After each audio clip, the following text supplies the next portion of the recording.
It's Friday Night Live with your host, Wolf Brother Mythos, and the Freak. And now for the car wreck of a show, the Frost and Fist. We are freaking live. What is up, beautiful people? It's Wolf Brother Mythos. And I am Freak. Welcome to the show. Happy birthday. Oh, no, that's a copyrighted God. song. Never mind.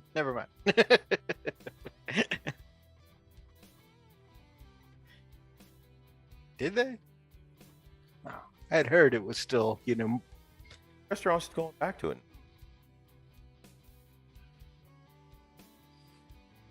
How you fine people doing? You fine ass people doing today. Right. Not the ugly people.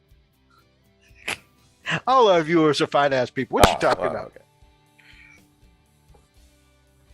Hellworks. Good evening, brother.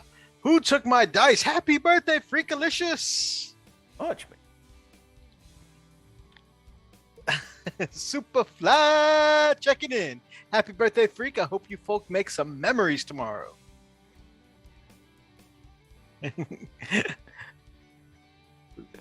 Lupus says, Evenington's peeps and happy birthday. Birthday, yeah. Dash the like button, please, peeps. Cheers for us. Good evening, my brother. And you got a message from Killian, it looks like. Happy one more time around the sun and level up day, Mr. Owl. You. Happy birthday, Freak, from Greg at Gamers with Coffee. Thank you. Uh, Lot of happy. Superfly says, make sure you have a great one. He also says he knows he's fine. See? Go.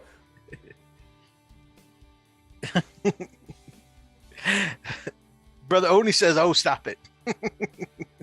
And who took my Who dice let says, him out of the freaking basement again? Hey, you sexy beast. 21 again, Mr. Freak? Not gonna lie.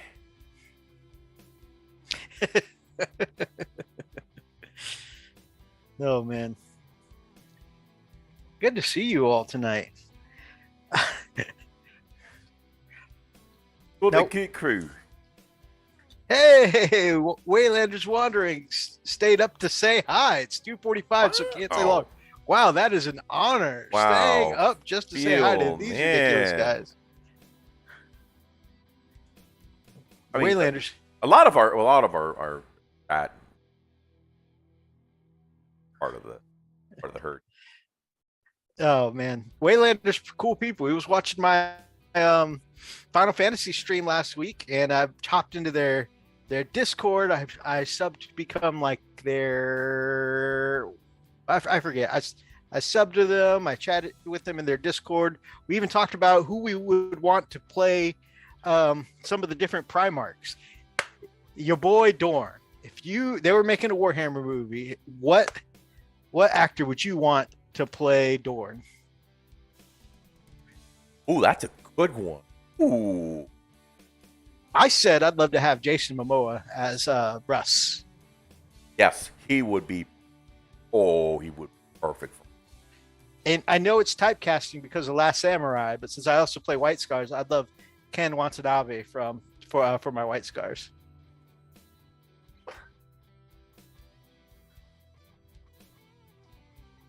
"21? I thought he was turning 19. Atlas, my brother. Man, had another amazing D&D session with Forge the Wild last night, and next Thursday we got a game. He informed me, and I didn't realize this, my Space Wolves have not faced his Imperial Guard this edition. It's been a hot minute since he played pure Space Wolves, so we got to rectify that. He's like, if you want to, you can bring your Night Army. He's being, how he's always very, very very, what's the word? Accommodating. And I almost took just Feel because like you need to finish something. just because I'm excited about playing them. I almost took him up on it, but when he mentioned that we haven't had a fist versus guard this edition, I'm like, oh, that's got to be fixed like right away. Oh, is it puppies? I'm in yeah, wolves versus guard. We haven't had one of those.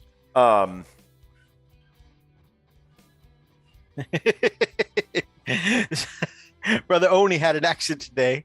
A Horus Heresy box set broke his fall.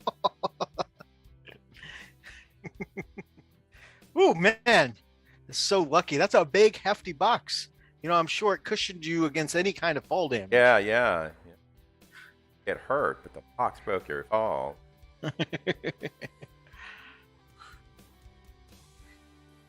A Jeremy Renner's Dorn. Isn't that Hawkeye? Jeremy Renner.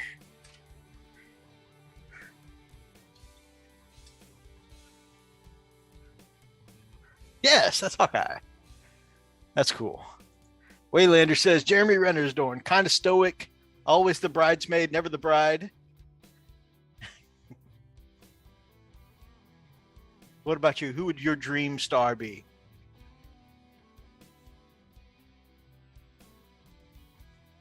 You know, after seeing that one that we, I mean, we're doing a painting hangout tonight, so we're not quite doing art of the week this week, but I have saved for a future art of the week somebody who did a sculpt. He sculpted on hair, dreamboat hair, and beard onto Dornan. It looked amazing. That's And somebody said, Captain America, is that you? Because he looked just like Captain America did. But what that made me think of was Liam Neeson's when he played as Odin. I was like, I could see Liam Neeson's as Dorn. or meat. I mean, it's true.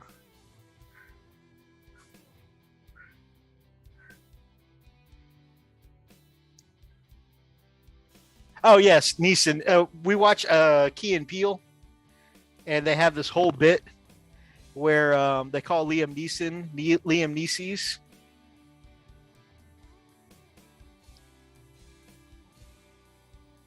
They play as two valet guys, and they miss.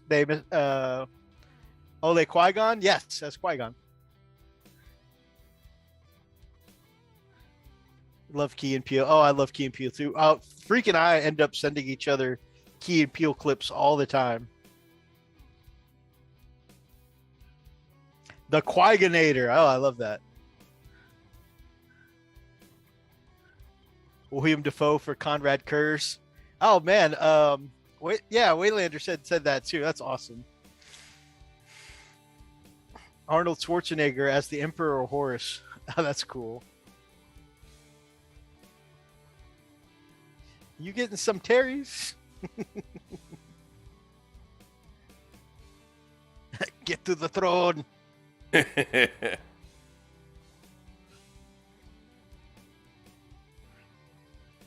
Jason Momoa for Could be Russ Faux Show.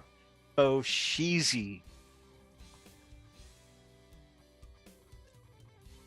Patrick Stewart as Malkador. Oh, I could see that. What about big beefy Brock Lesnar as freaking Angron? I could see that. Oh, who could do it? And he's kind of got, if all he needs is the white hair, Jeffrey Dean Morgan, that is, right? I know you know who that is. Jeffrey Dean Morgan, that's Dean and the Winchester's dad. Oh, Negan. Yeah. Just got that. He's got the beard. Got the beard, but I mean, if he whitens the hair. Oh yeah, I can see it. Yeah, he's just got that. You know, dude, he's got that big, thick neck. Yeah. Perfect for that. Why do I have this on the second screen? Let me pull that over to the main screen so I'm not just looking to the side the whole show. There we go. Lester's punk ass can stay away. Oh man. Yeah, man. I mean, I think he would be perfect, Dorn.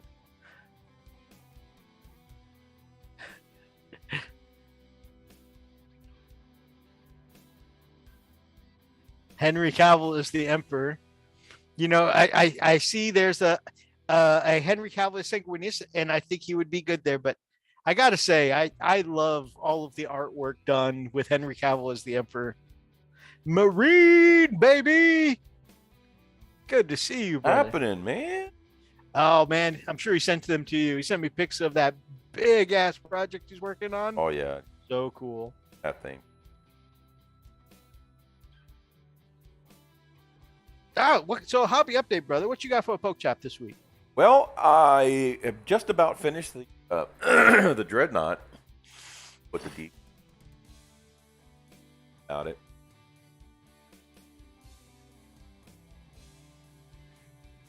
Very nice. Got to fit and the roughage. This thing's Dude, that's looking good.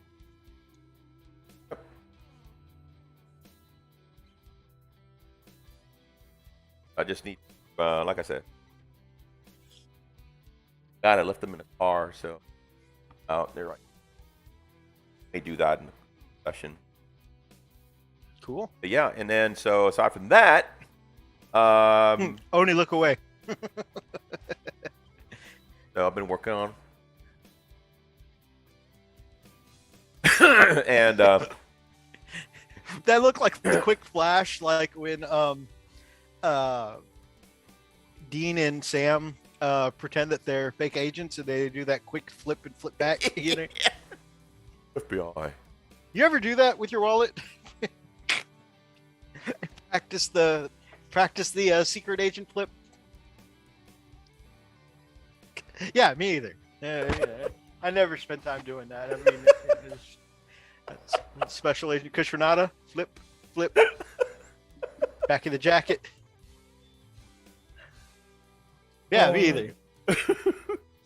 It's not like I stand in front of a mirror. Mirror, yeah, that's what I was thinking.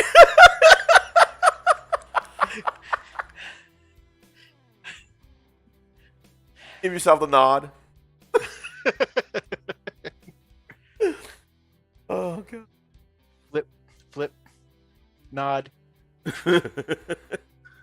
Where's the body?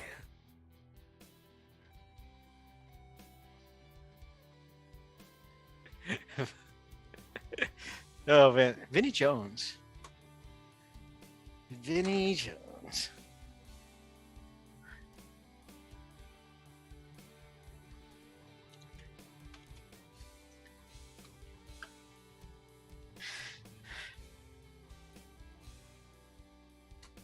I'm not familiar with them.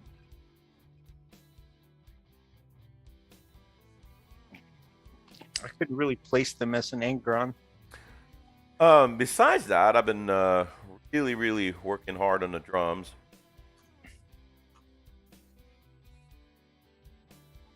Playing along with a bunch of drumless tracks now.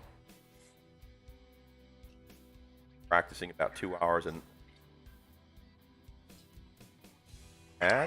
You did my song, Waking the Demon. oh man, that thing's Love hard, that dude. song. That's a hard. And then I've been playing some video games. Playing Drug Dealer. Oni says cutting in and out. One or both of us? If so, which one?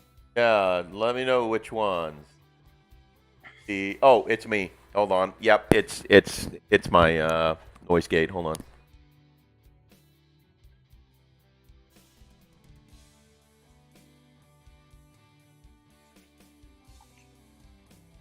Check. Hello. X Gear, my man. Happy freaking Friday. Hello.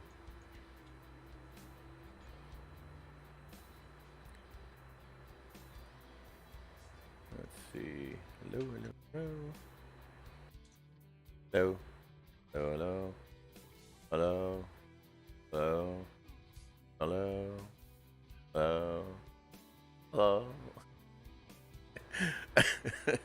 All right, I think that'll work. Shout out There we and go. plug for Mini Warmut and Gamers with Coffee. Once again, I'll be playing Zombicide with on Gamers with Coffee's channel, hosted by Mini Warmut. Nice. And this time Lily's playing too. What? She's jumping on it? Yeah. So Sunday at 4 p.m. Gamers with Coffee. Make sure you guys check us out while we hang out and do some playing some games, killing some zombies. Oh, who is that?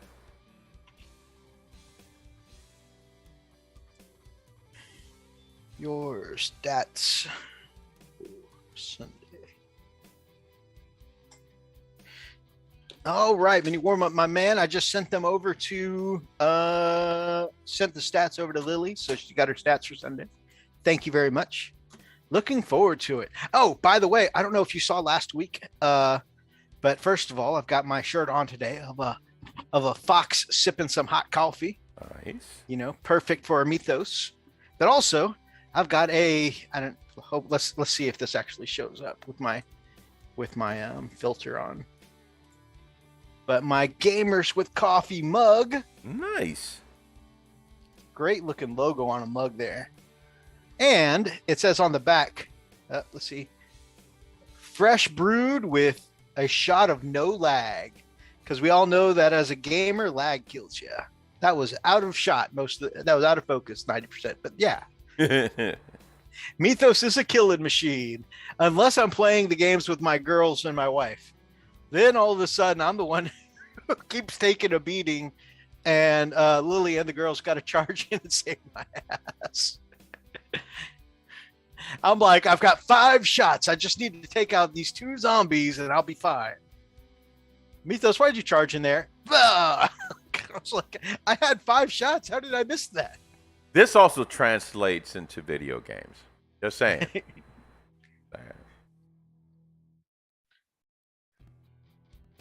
So yes. Mythos forever the hero. Doesn't always survive, just, you know. Oh, yeah, like we were playing Left 4 Dead and whatnot. Uh-huh.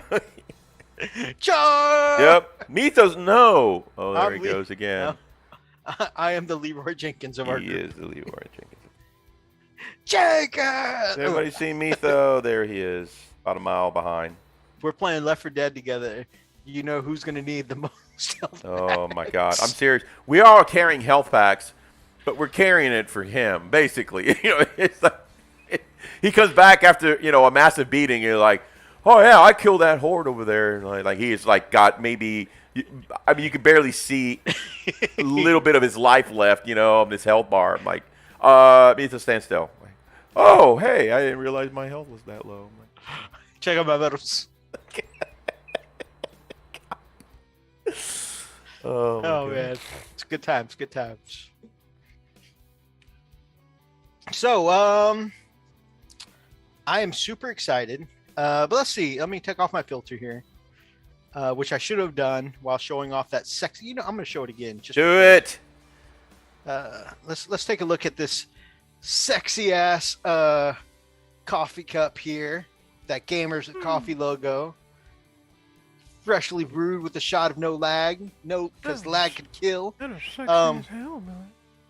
And if you guys, You want some sexy too? if you guys want some sexy time, I mean sexy merch. I'm 60 I yards am- away. I'm gonna pimp out Gamers with Coffee stuff. Pimp. Shut your fat ass. So yeah, guys, get you some great looking Gamers with Coffee merch. There's some really cool stuff there.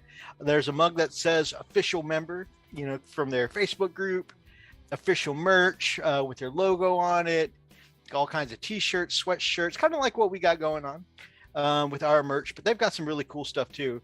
They've got colorized mugs, they got colorized t-shirts, I don't always get up early, but when I do, I prefer coffee. Stay caffeinated. So yeah, check out all this stuff. They also have the wife Wargamer zombie killer. Beat your ass if you touch this mug. So he's even got something for the ladies. Man. Caffeinated thoughts. Oh, that's a good one. Oh, did I show this off last time? I'm not sure if I did or not. That's right. Take it off. Oh, yeah. Did I?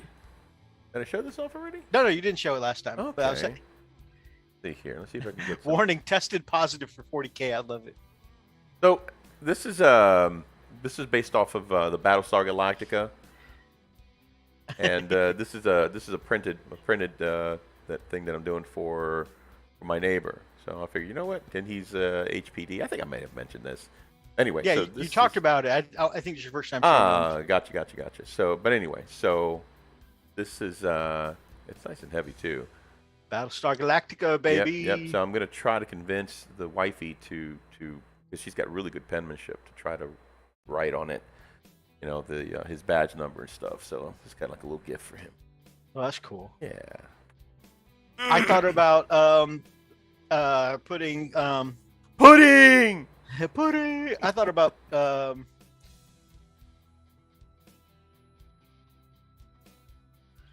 putting some lettering on a piece that I did recently. And that's just the same. Was going to have Lily do it for me, just like you were going to have the missus. Yeah. Have to, because my penmanship's horrible.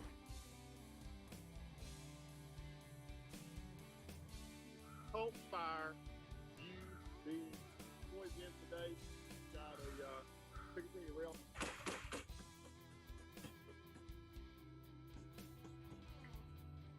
Okay, saving that. What else? Oh. Papa Freak said you can't pimp me out anymore. Oh, you're pimping out merch. Carry on.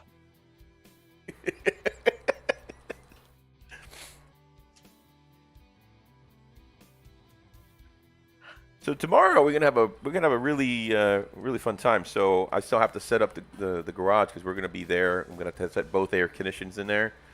We're gonna set the tables there, and we'll have the karaoke and the lights and everything. So it's gonna be pretty nuts.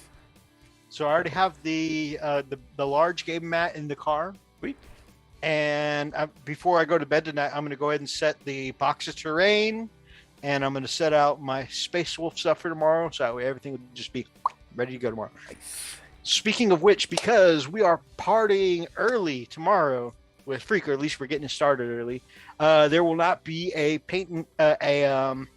hobby hangout after the show, just because I got to get ready, pack my stuff up, and get an early rest, because we getting up early to drive out to Freak's neck of the woods. It's pretty woodsy out here. Oh no! Over here.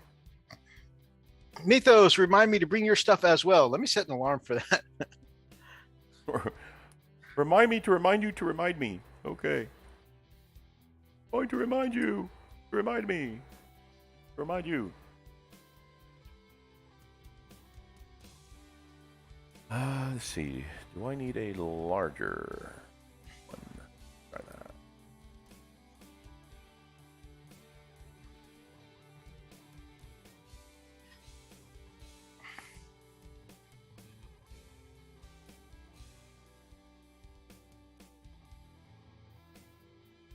Try and see if it freaking works. Okay, we're gonna name this alarm Oni! Exclamation! Exclamation! Exclamation! Exclamation! Exclamation! God. Gotta have backups. Yes. I am that guy. Alarms. 8 o'clock, 8:15, 8:30. My God. Freak, remember to remind me to remind me to bring his stuff. See, we got a system. Oh my God. We all know that out of this entire group, Freak's got the better memory. So, we can trust him. Yeah. No one ever. I can't This even game remember. may be a I can't even remember it was a freaking wolf. Come on, really? A wolf? This game may be a hazard for Freak. Yeah, actually, Freak and I were talking while we were painting this week, and Freak said he might be interested in some Zombicide. So Yes, yeah. sometime I soon, I'm going to bring over my copy, and we'll have a game Dude, instead of the usual 40K. Freaking down, man. We're building up a list now because we're playing some 40K tomorrow, but also we want to play some AOS soon. But also we want to get in some Zombicide soon. But also, Oni taught me how to play Underworld, so now he needs to teach Freak. But also, My head hurts. also courtesy of Brother Oni. No, I showed this off a long time ago, but yes, this is still on our plates to learn to play at some point. Yeah. So we have a lot of alsos. Yes, we do. Also, Atlas is into Legion, so we have another person to play when we get into that. Nice. Oh man, put some Velcro stickers on those game tiles. Don't need a freak table flip. What? Me? Good. Nah. Good thing about Underworlds, it's only a 45-minute game. Yeah, we took exactly, I think, an hour and like 2 minutes or something like that, and that was with Oni stopping to explain every step to me, and he even had to explain some like pre-game stuff, and then he even had to stop in the middle of the game to like have a strategy talk with me, because like you can understand the basic mechanics of the game, but like some of the strategies, because there's a lot of moving parts, aren't immediately recognizable.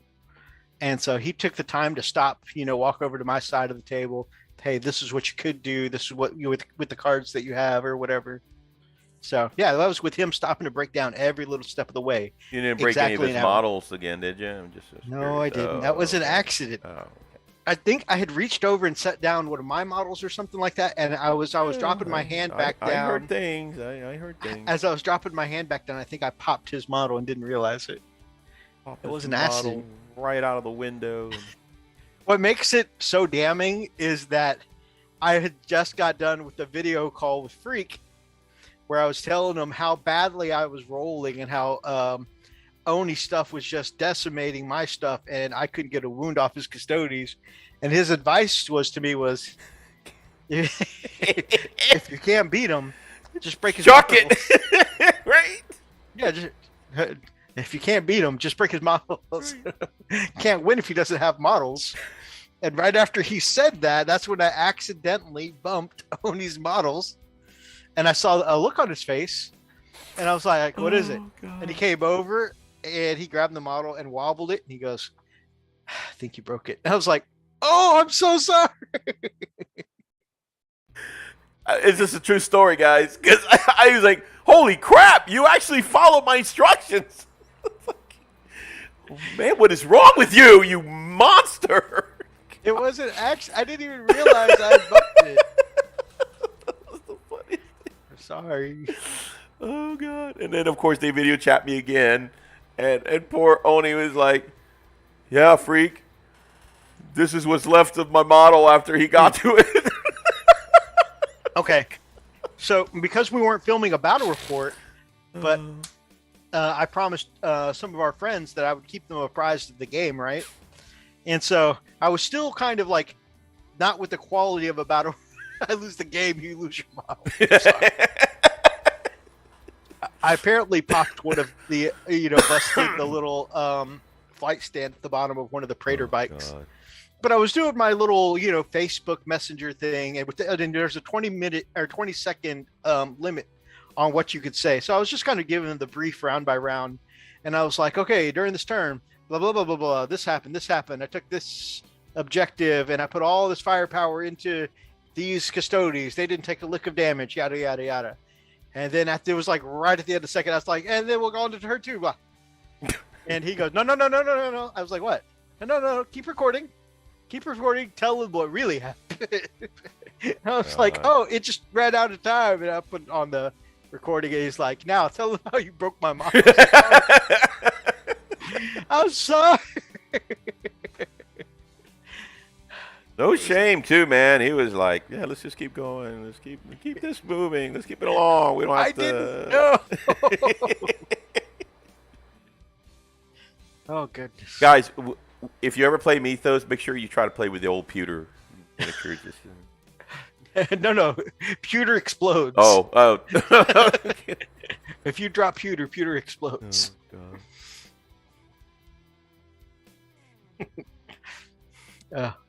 Okay, I'm gonna turn you on there, buddy. Well, hello there. Oh, the airbrush. Yeah. What? What?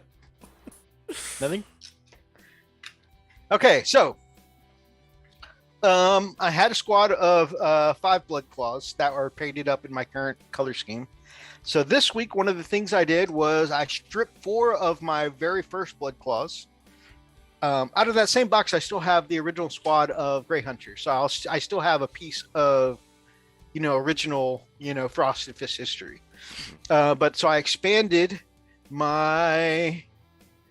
Really should learn to change my camera. There we go, camera 1. So yeah, I expanded my squad to 9 Blood Claws. I usually only do 9 instead of 10 because I usually take either a Wolf Guard battle leader or Lucas the Trickster. And so yeah, nice big squad of Blood Claws because I wanted to take a full Rhino of Blood Claws in tomorrow's game. So I kind of did a rush job to get those painted up this week. Anyone here old enough to recall when the Lord of Change was brand new in pewter around 97, 98? Not us. Freaking I've only been in the game 6 years. I guess at some point I have to stop saying only, but... Yeah, I don't know. I guess at 3 editions in 6 years, we can't keep saying that we're the new guys that much longer. The hell I can. All right, so last week I showed you guys, thanks to Wolf Lord Meeks, I built myself a Bjorn, right? Out of that same kit, I took a Forge World torso and built another Venerable Dreadnought. I thought one of my problems with the box dreads is they look too squat, too square shaped, too stubby. And so I put a couple pieces in the middle there to kind of elongate the torso.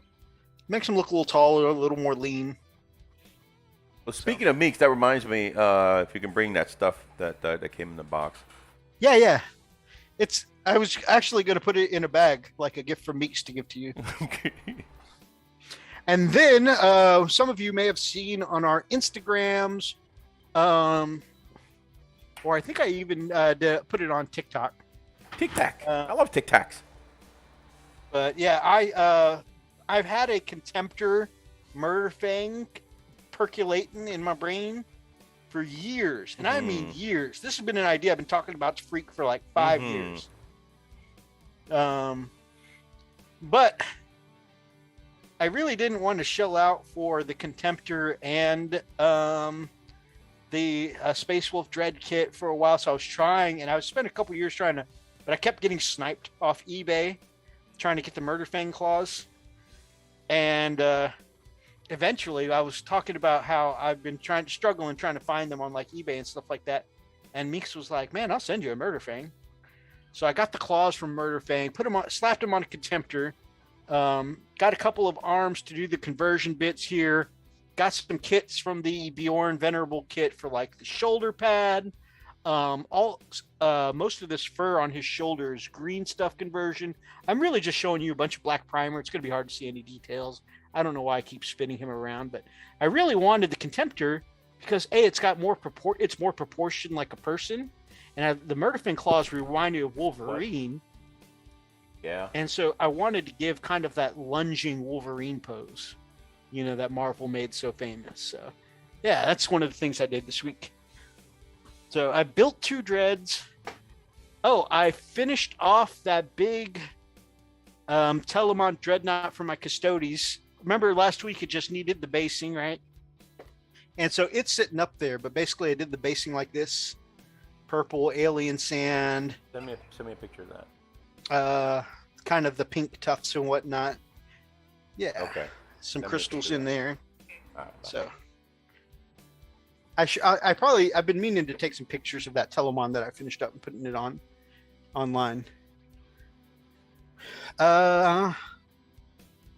Those look good, Mythos. Thank you so much. You guys have a wealth of knowledge for sure on the game. Oh, thank you. I appreciate that. Nobody's ever told us that before. We had a kid come to the store and nag his mom for one. Of course, he wanted to build it right then. The Lord of Change. Wow. Lord of Change in pewter sounds like that would be difficult to build right in store. Thank you, Superfly. Wasn't listening to instructions except when the store manager said, and then we just throw it at the wall. Oh, no. Sorry, that's funny. Oh, no. Well, that kid learned that day how pewter explodes. Oh, Jesus. Incoming! Oh, my God. Fire for effect!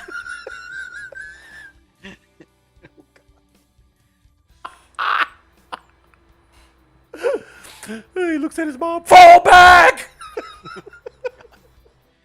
Oh, that's horrendous. I can't believe that.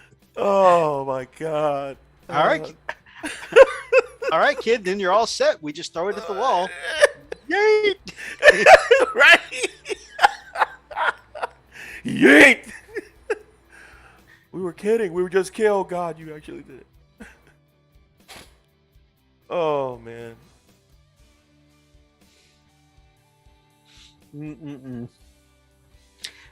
So yeah, it's been a pretty busy hobby week.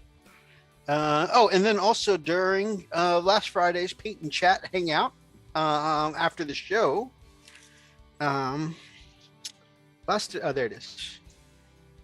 It's not glued in yet because I want to do the power swords separate from the face. Let me get a piece of blue tack. Always good for this kind of thing.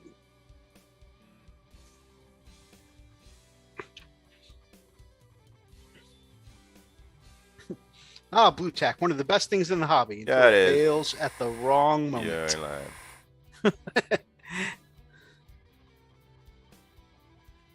So, guess what I found while looking around for stuff I was missing last week, Freak? What? What'd you find? Remember that knight I picked up for you for your Knight Army? Yeah. And I got it from Big McDan Skull. Yeah. Well, as an extra special little something from me, he had put in this Lone Wolf in Terminator armor, and he kind of painted the face to resemble our Big Mac. Yeah, it does look like the Big Mac. And it's got death. It's got oh my gosh, Death Watch iconography on him. And so his story bit he had written is that this was a space wolf that got drafted for the Death Watch program, actually served and survived his time in the Death Watch and got sent back. But because he felt out of place with his squad mates after being gone for several years, basically took up arms as a lone wolf. Focus skin. There we go. Yeah, and so I started painting him up, and I started putting him in the colors and heraldry of the Silver Moon. My wolves. He's going to have the purple pink power effects I usually do on this nice big ass sword he managed to find. I love this sword. I wonder if this is from like Death Watch upgrade or whatever. But it's a big ass sword. Look, that handle comes all the way down to his knee pad. Yeah. I'm going to do the purple pink effects on the sword and match it on the combi plasma here. Badass. So yeah. Oh, Big Mac. I thought for sure this was in the box that went missing after we moved. Yeah. But yeah, I managed to find it going through like some old stuff. Here's an unsolved mystery. Okay, so I had ordered some black sand from Luke's APS. Wonderful stuff. I love his ready base material. I think it's amazing. I recommend everybody check it out. It will speed along your army while giving fantastic results. Not sponsored. I mean, Luke's a wonderful guy and all, but we're small time guys, big time. Luke probably doesn't even know who we are. You're like, hey, it's your buddies from Frost and Fist. Who? Frost and Fist. We have a channel. I'll have to go eat dinner. But man's a freaking legend, especially when it comes to basing and terrain. And anyways, I use his products a lot, and I bought black sand specifically for my custodies, right? And if you're here on the channel, the one thing that had kept me from finishing that dreadnought is I could not find my basing material.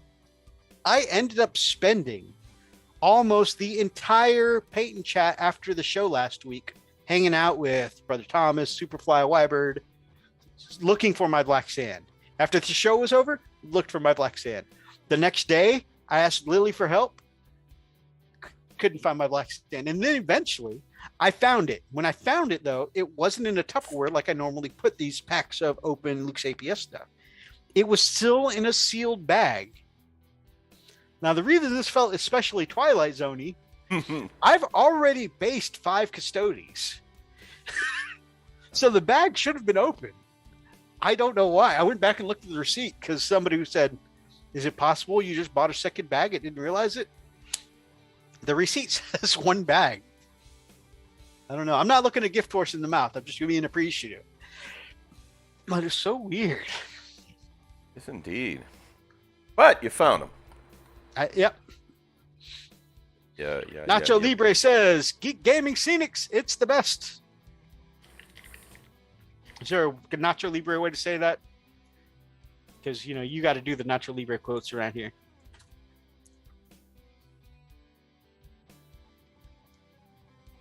No, the way he says, Geeks Gaming Scenics is the best. I love it. There you go. It's fantastic. There you go. Thank you. You're welcome. I still need to watch that someday. Yes, you do.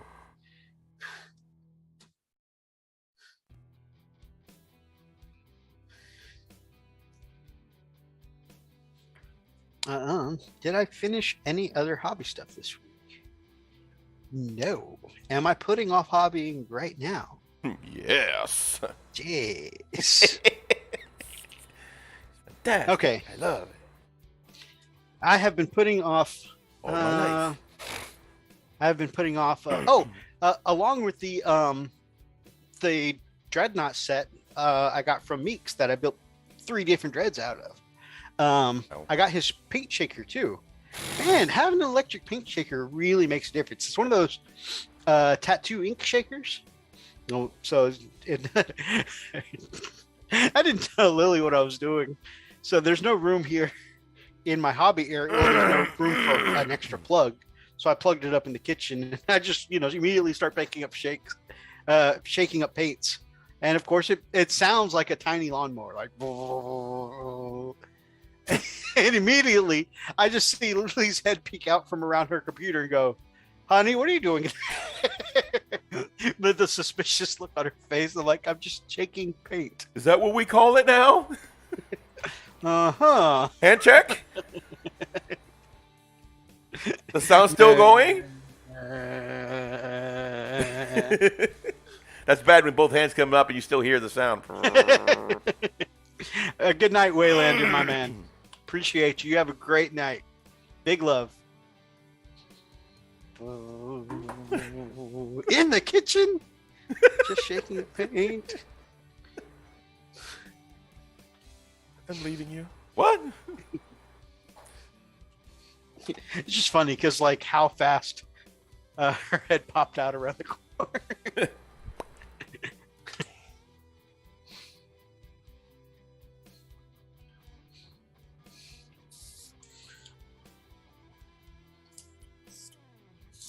I dare say she popped around that corner so fast, it's like she had reason to be suspicious of me from some time before.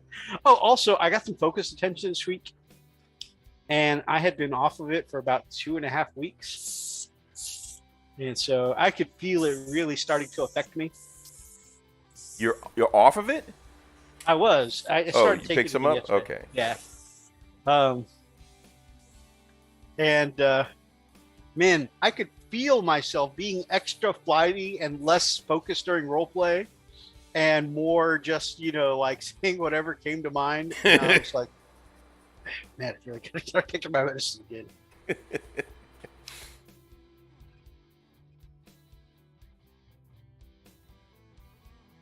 What did I miss? Had to go chase one of my dogs down. Oh, nothing much, brother. We were just talking noise, and I can't even tell you what it was about.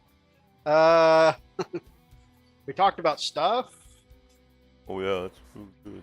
Oh, using a paint shaker in the kitchen. Lily suspiciously popping around the corner, like, "What are you doing in there?" Hand check. Both hands come up. Noise still going.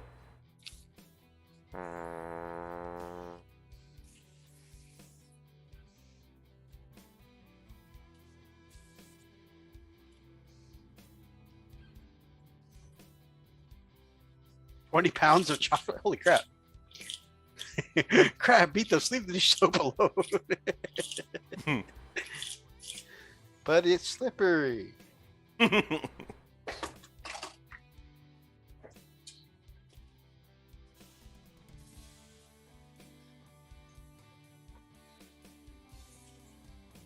I love that the Venerable Dreadnought kit comes with so many bits that if you just acquire an extra torso or so, or in this case, 2 extra torsos, you can build 3 different kits.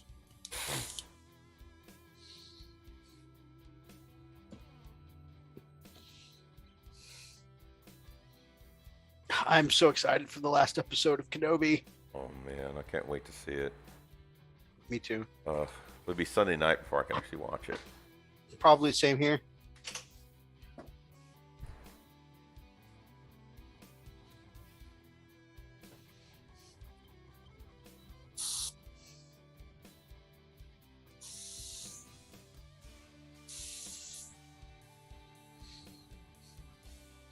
So I tuned up my list a little bit. Not like going super hard, just not making as gentle of a list as I made the first time.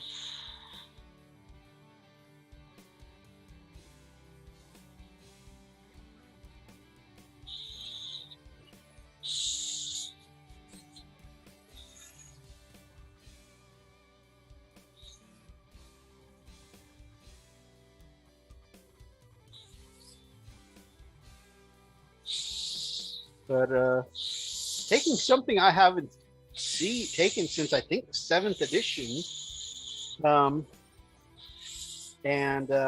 yeah, I was like, oh man, this is going to be a blast of a path for frequency. But I think I haven't taken him because he's in Legends now.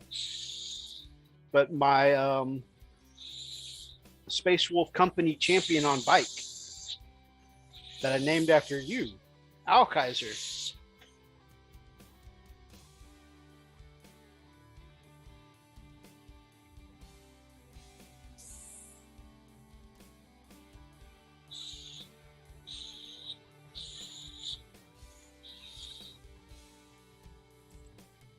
But much like many of the things that I spent time working on and converting, went to Legends after Yeah.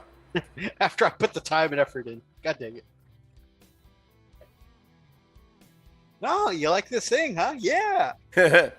It's illegal. Denied. Nice. Say it right. Denise? You're right. Denise. Say it right. Denise. I'm saying it right. Fine. Nice.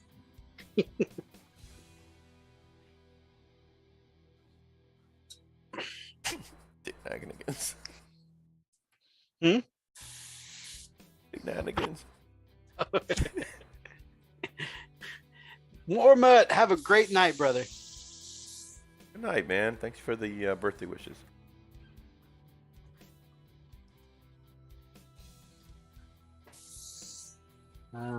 You guys have a case of what is known as testicular explosion. identified by an explosion of the testicles. There is no cure. By the way, I saw your show last night. Great stuff. Huge fan.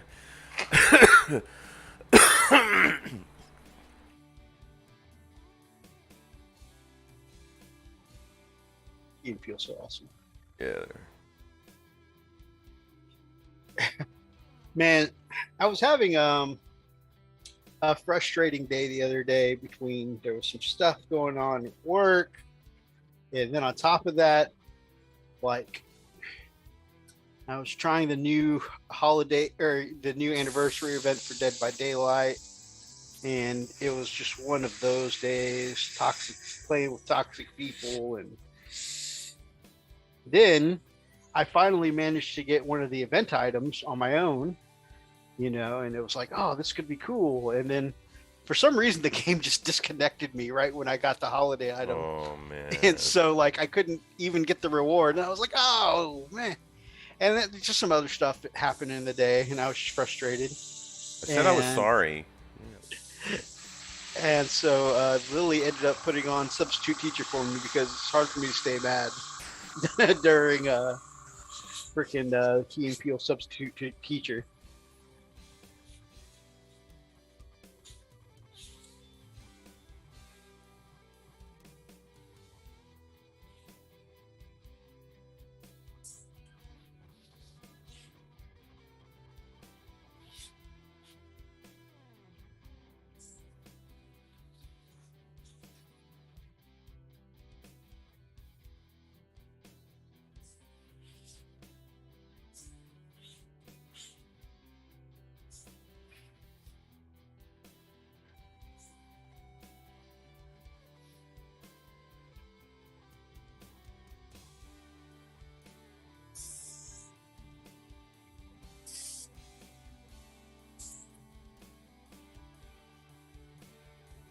His methods are unorthodox, but he gets results every time. And that one would definitely be a demonetized episode.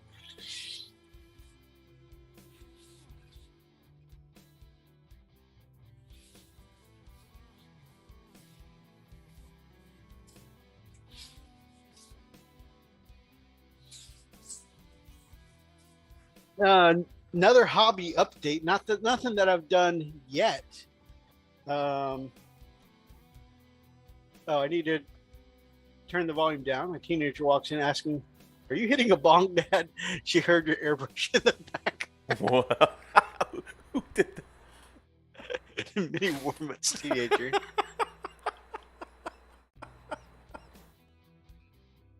Yeah, nothing. Apollo, thank you very much. Hope you're doing well.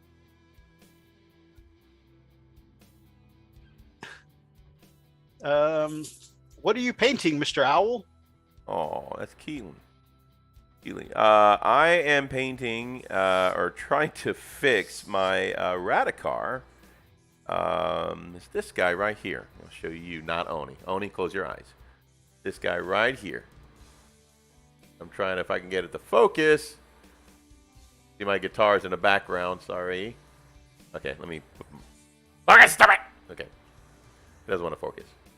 Anyway, this guy right here. Skin's a little too dark. I've been looking at this for a while, and I've been listening to Oni say, "Oh, that's kind of dark." Okay, so he's right. They're right. Everybody's right. It's a little too dark, and this is a vampire, so I figured, you know what? Let me just lighten it up just a little bit, and then if I want to darken it, I can always go back and darken it. So, at least... Peer pressure. So, peer pressure, yes. So anyway, that is what I'm working on, my man.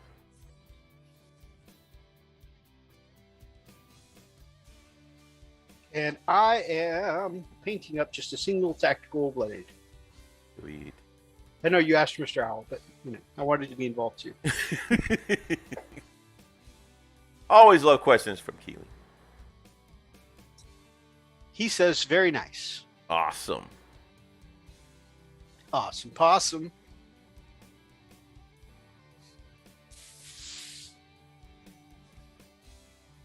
Yes, while we have some white ink in the airbrush, we can go ahead and brighten up these claws. So we can put the frost effects on them. And now, of course, that I started a second project, we run out of the white ink. Drip, drip.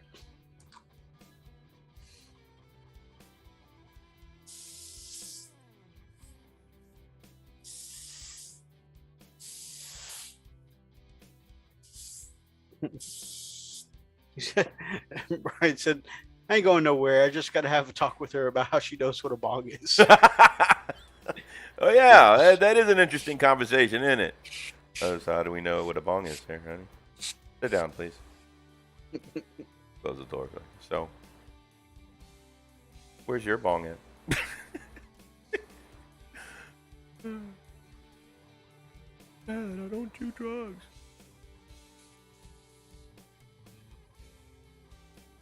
I'll be the judge of that.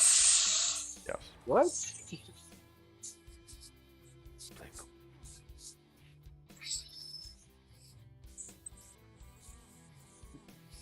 Don't play coy with me. I'll tell your mother so fast to make your head spin. What?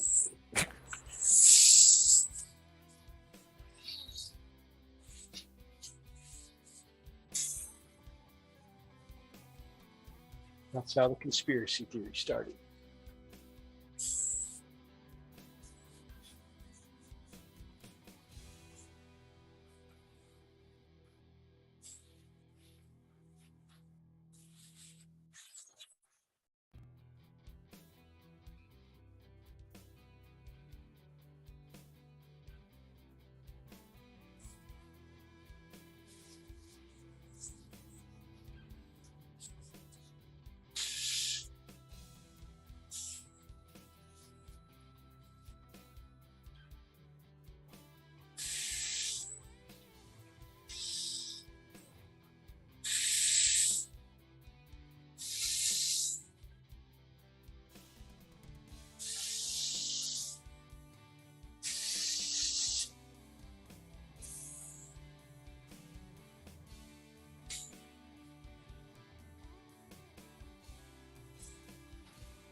So something I started doing, I mean, I've been doing it for a while, but something I've adjusted just a little bit and I've been feeling even more successful with lately is how I do my soft ooh, that was not soft. That is a bright ass highlight.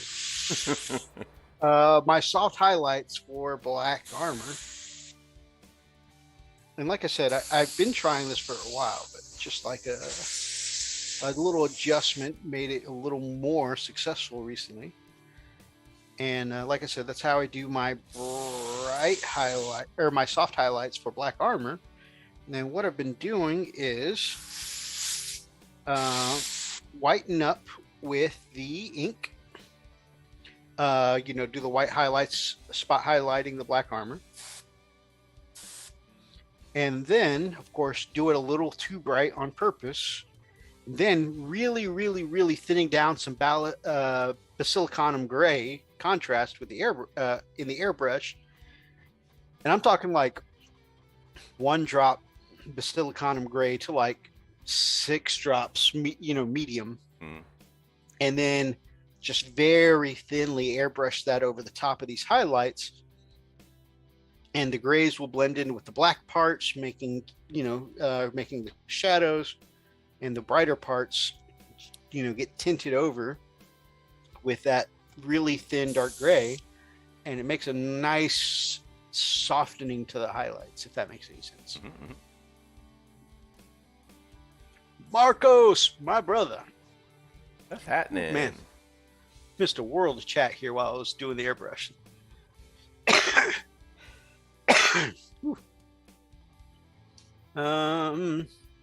Gray Knight. I don't know what Gray Knight was in response to. My bad.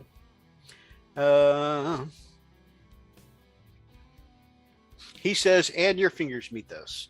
Yeah, I have a tendency to paint my fingers. Also, like I like to make sure that my airbrush doesn't dribble on the model. So I always spray onto my hand and then onto the model. Now I'm trying to explain bonks to Killy and why people hit the. Oof. Sorry. Oh, the sword on the Termi is Grey Knights. Thank you. Marco says, "Happy birthday, Freak." Thank you, How's bud. the Drummond coming along? Pretty damn good. Actually doing pretty good. Not bad for 3 weeks in now. Yeah, the 3 weeks. Calendar here. Not bad for an old timer. Old timer. Yeah, That's yeah, nothing you'll 3 ever weeks be. for Get sure. back to the city. So yeah, I've been practicing 2 hours a day, and yeah, I mean, get my fills and all that working out pretty well. It's been a lot of fun, man. That's like therapy for me.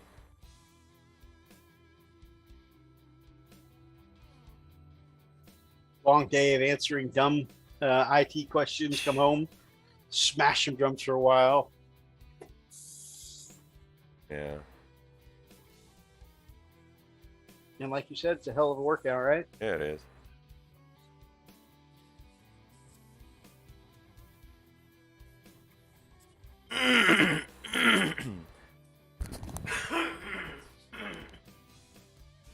I don't know who I think I am. Is it delicious? I am trying to airbrush the tiny, and I mean tiny, plasma foil on top of a combi plasma. Sounds like you are doing some epic stuff, my man. I'm trying. Like I said, I don't know who I think I am.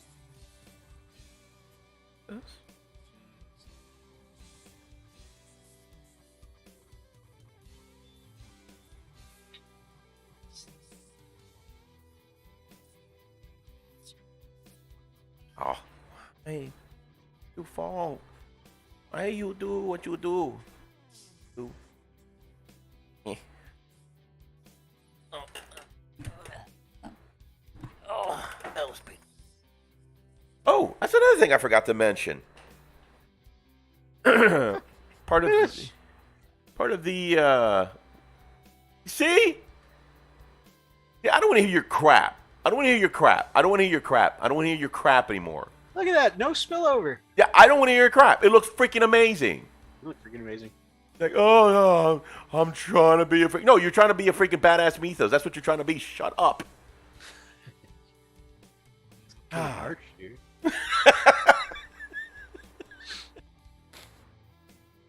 Nobody's ever talking to me like I'm not gonna cry in front of everybody. I'm not gonna cry. I'm not gonna cry. Yeah, I'm crying just a little. How are the points changes and the data slate going to change everyone's list? You know what? I don't have a standard list, so I don't really know. I kind of just like make my list on the fly every time. Same. Like we'll be like, "Hey, Freak, how many points you want to play?" You blah blah blah. Yep. All right, we start building our lists, or rather, that's when I start building my list. And then when I get to Freak's house, we have some coffee, and then he pulls out Battle Scry. All right, let's see what I gotta do here. Oh, what are you doing? I'm building my list. What?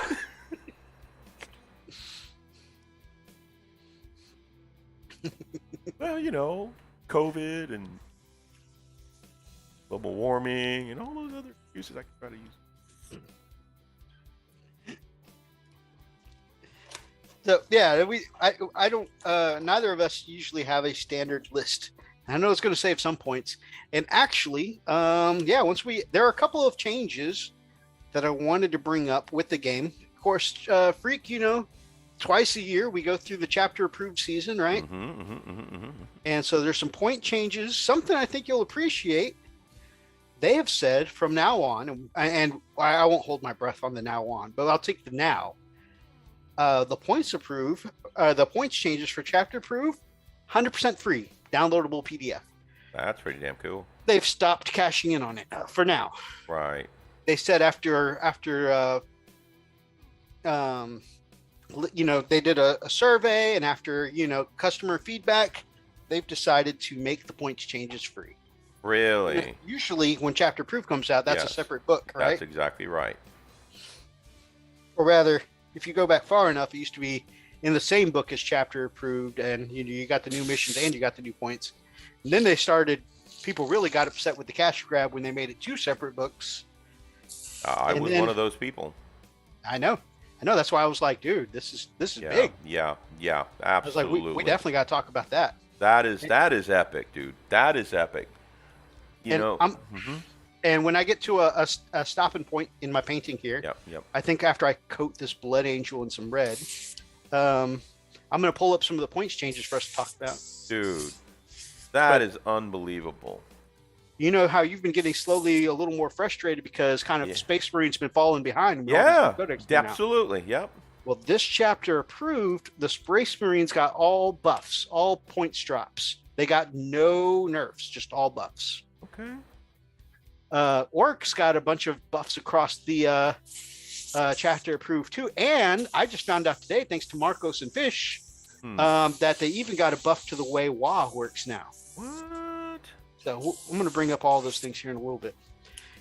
But before we go into that, I do want to talk to you about some changes from last week that are kind of big changes to the game. So, usually when Chapter Approved comes around, there's points changes.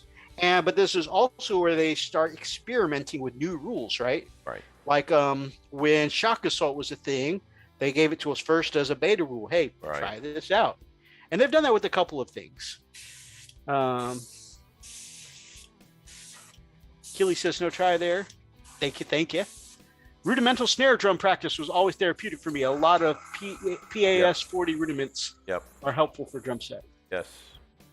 Nice. Yeah, I'm working on those, and then working on fills. I'm doing a lot of backing tracks. They've been working really well for me.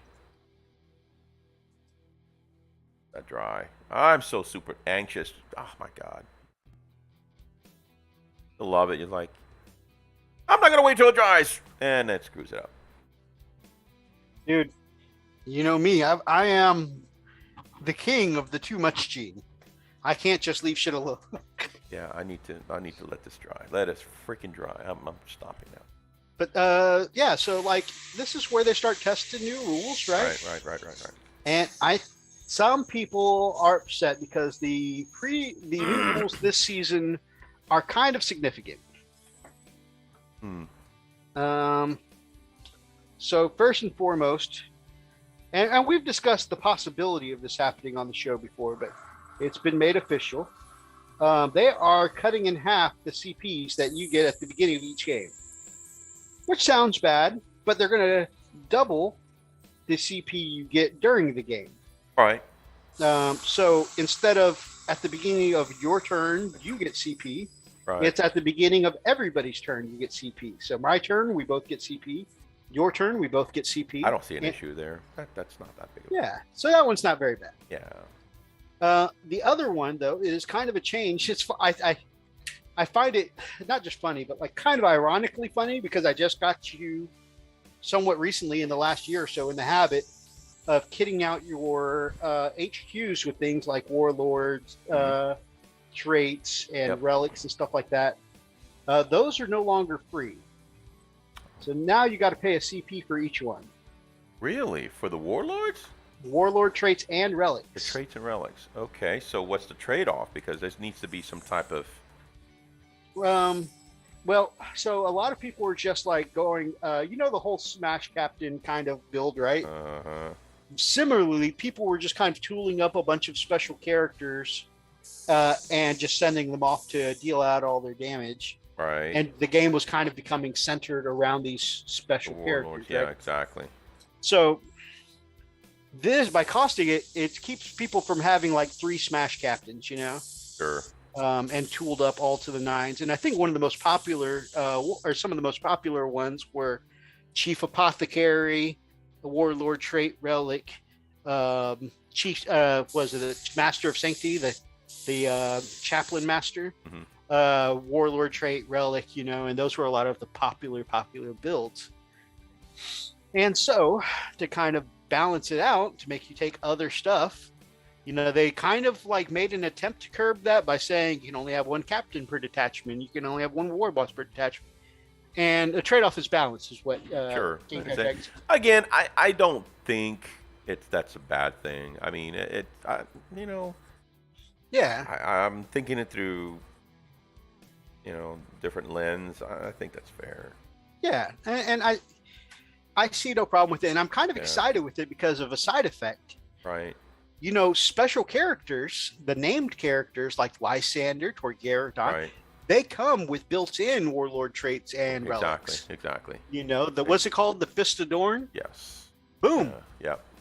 Characters like that just cost you a few extra points, Yeah. not necessarily command points, Right. and you can take them. Right. So I'm kind of excited now. Like, okay, there's some rule of cool ones that I'm always going to take, right? Wolflord Mythos. Even though I got to pay for his warlord trait and his relic, I'm still going to take him, right? Yeah. War Boss Rex that you painted up for me. Right. War Boss Garona, which Lady Dragon painted up for me and Big D printed out. Right. Those are things I'm always going to take because they're badass, right? Sure. But on the other hand, though, it gives me some incentive to run some of my other stuff.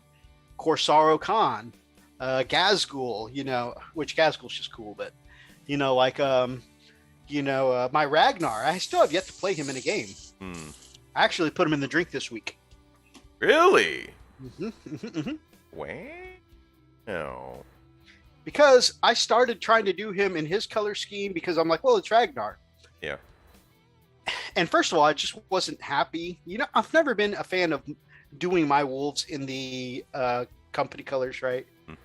And I was taking a look at my Logan Grimnar, and I was like, I love how Logan came out. I'm really proud, even though he doesn't look quote unquote correct. I love the way he came out. And I'm like, you know what? If the King of Fenris can be in my Space Wolf colors, there's no way that I'm just going to take Ragnar and, oh, Ragnar, you can stay in your own costume. No, you coming to help my team. You're getting in my colors. Right. Can't place him higher than the king.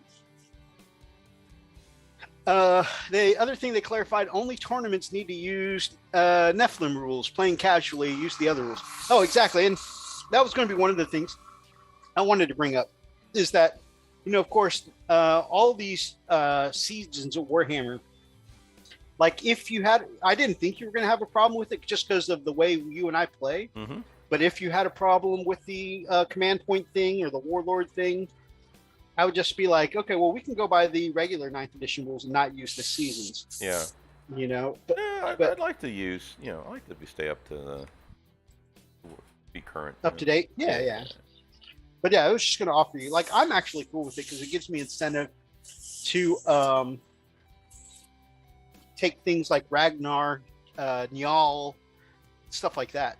I am,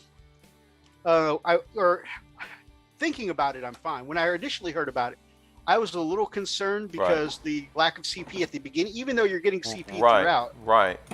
I was like, because that's your initial purchase, yeah. Yeah, and I usually like things like my Vanguard detachments, my Outrider detachments. I don't always run the troop-focused ones, right? My White Scars for sure. You know, I love the Outrider, so I can take more bikes, you know?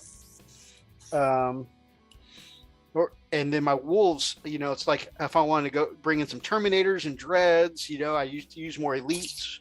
If I want to take Thunderwolves and Fenrisian Wolves, you know, I want more fast attack. But this is going to give me a reason to really focus on more troop-based stuff, which, hey, I just bulked out my Blood Claw squad this week. I need to put that in my painting journal. Finish those up today.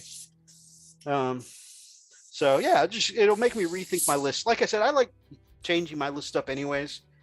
By changing my list from game to game, it keeps me from feeling samesies, if that makes any sense. Right, yeah. Samesies is the professional terminology. Absolutely. I think it's in the dictionary. Yeah. You can actually find rules for that in the Warhammer tournaments. index page, number 341. Rules about samesies amongst your lists. Very good. Very good. I'm glad you remembered that one.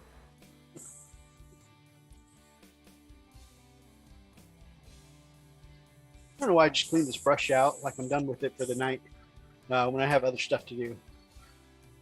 And so those are the two out of three changes. The third big rule they threw out there was that Lords of War for the same detachment, like having a Space Marine Lord of War vehicle, like an Astraeus or a Fellblade, used to cost you a command point, or Gilliman. No, a Gilliman's an HQ now. Sorry, that was old rules. Who used to be a Lord of War. But yeah, any Lords of War in your thing that used to cost you, like a Guardsman taking a Baneblade, that used to cost people a CP. Now it's free.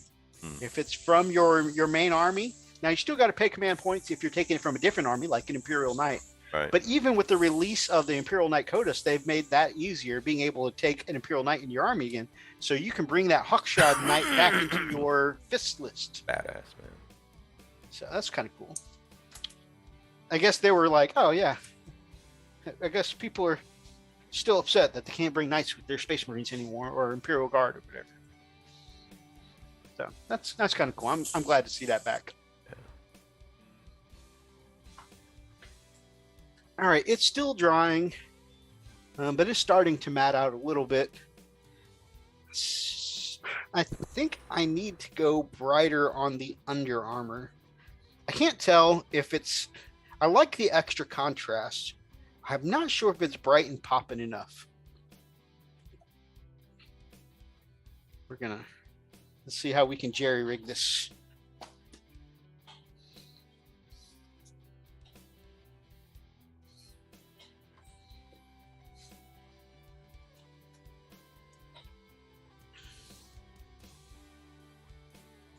All right, brother. Let's see what you think. Okay. I don't know if it's vibrant enough for me. I do kind of like the way it shades to black, though. What do you mean? The transitions there, how it kind of goes from red to black. I kind of like the transition. I just don't know if I went bright enough in the red parts. On the bright red, you mean? Yeah. This is just a one coat of red over the black and white undercoat. I don't know. Can you turn it? Actually, it looks pretty. Oh, I like that. Actually, Yeah. Looking at it in the lens, I think I'm liking it more. Yeah. Yeah, I like that. They are Blood Angels, right? I mean, Oh yeah, looks good, man. I might go over it with the coat of Mephiston to really brighten it up a little more. I don't know. I really like that transition though. But one thing is though I've noticed is that like around some of the legs and stuff like that, if I don't go bright enough, if I go kind of mid-tone, leave it a little gray, it kind of comes out a little muddled. But the contrast is nice. I'm gonna sleep on it. I think it's okay. I've been afraid of starting Blood Angels because my test model for my Blood Angels, I've had it sitting on my desk for a week, as I was telling Freak right before the show, just sitting there looking at me because I get my box set tomorrow. Woo! So my Heresy will be starting soon. But I haven't really painted red before. Like, not like an army. You know, I've painted pieces of red, but never like a whole red army, you know? And yeah, I just want to make sure I do a good job, you know? I don't want to suck.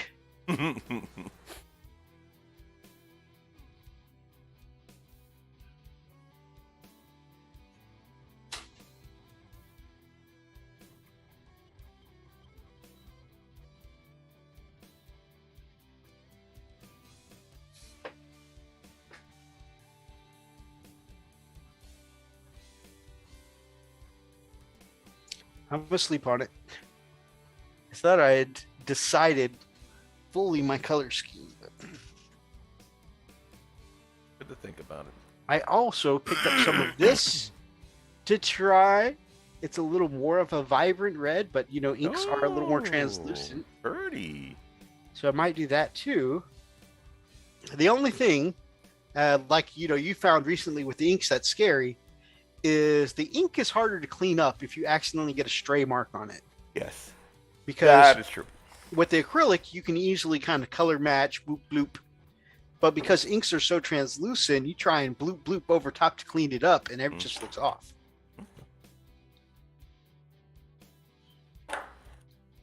Okay. Now, as promised, before we get started on our next leg of the journey, my next artistic project for the night, I'm going to bring up some of the changes.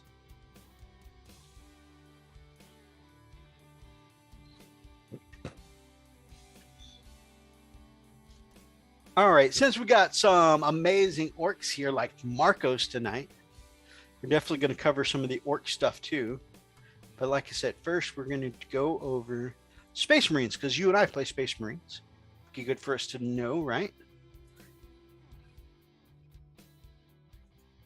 No cuts for the troops. In elites, Reavers get a change. Their base points remain the same, but the equipment for them now, grav shoots and grapples, only a point now. So it's a 5% buff. Assault squad, the little jump pack guys, nobody takes them. But actually, you have some assault guys, right? You got some jump pack chainsword guys, right? Yep. Their base kit remains 18 points, but they get a big discount. Their jump packs are free now, 10% discount. Okay. Their plasma pistols, combat shields, flamers are also free, and basic power weapons are free too. Okay. Now you can't go squad wide with those. I think you get like one plasma or flamer per squad, one power weapon per squad, that kind of thing. And then of course your sergeant can take whatever. But still, it's a pretty good little, pretty good discount there. Tenny says, "Happy birthday, freak!" Thank you so much. Oh, the red. Can you show it again? Yes, sir. Yes, sir. 3 bags full. Man, it looks so much brighter on camera. If it looked the way on camera that it does in real life, if it looked in real life the way it does on camera, yeah, I would definitely say I'd keep this color. It just looks so much better on screen. Freak, can we paint up my army but only look at it on screen when we play? Yeah, why not? I don't know how that would work, but yeah, that's how it's come out so far. Send me a picture. Skyclaws assault troops are awesome. I have never actually, I've tried the assault marines in my white scars, but I've never actually done them as Skyclaws for my wolves. Because every time I get a box and I say I'm going to make some Skyclaws, I build Wolfguard instead.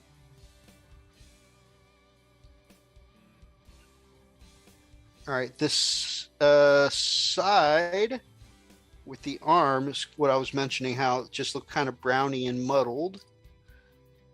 And the other side with no arm looks a lot cleaner.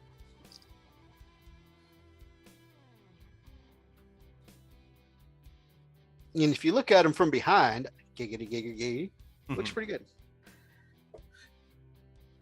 The arm came out kind of muddled too. I don't know. I think I just might want to go more vibrant. Part of me, I keep being pulled in two different directions. Part of me is like, I like this color. And the other part is like, I wanted brighter. Being so wishy-washy.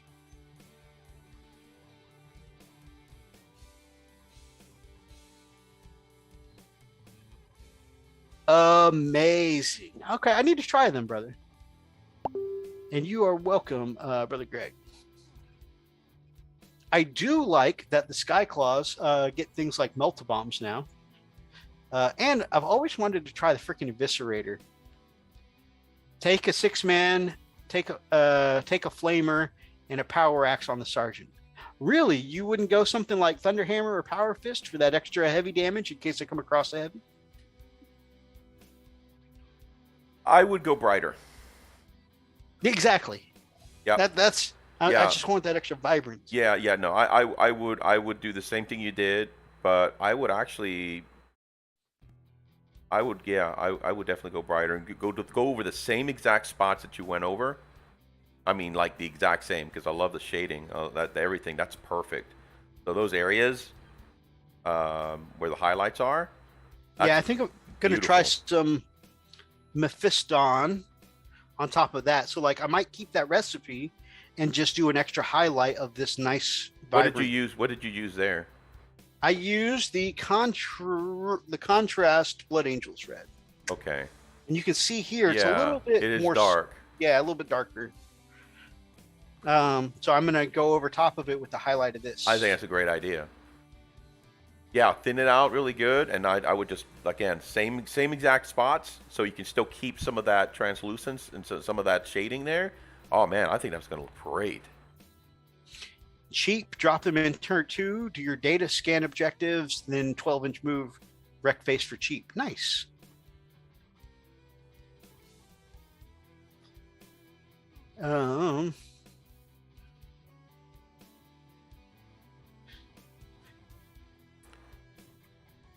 Eliminators, the regular sniper guys are the same points, but they're brothers. The eliminators with the las fusils, the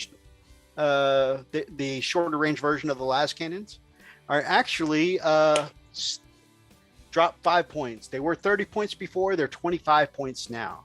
So they're actually, like, points wise, a little more comparable with the sniper rifle. And the sniper rifle is great, but if you just want that extra heavy damage option, having a squad of guys with shorter las cannons, zap, not a bad idea. Freak, Yo, what are your favorite heavy, your favorite heavy infantry guys? my favorite heavy? I'd have to say my Eradicators. I mean, they're elites, not infantry, but yeah, those are my. Okay, since that's I've gotten right. those, yeah. But your your Centurion Devastators. Oh yeah, my Centurion Devastators are too. And honestly, I mean, they're not heavy, but I love my aggressors. Aggressors are awesome. Yeah, I really love my aggressors. So. But your Centurion Devastators got a discount. Oh. Heavy bolter loadouts, 7 points discounted. Okay. So they were 85 points a model. They're down to 75 points a model. So nice little discount for some extra DACA there. Anyone who's running the grav cannon loadouts, they're getting a 5-point discount. Okay.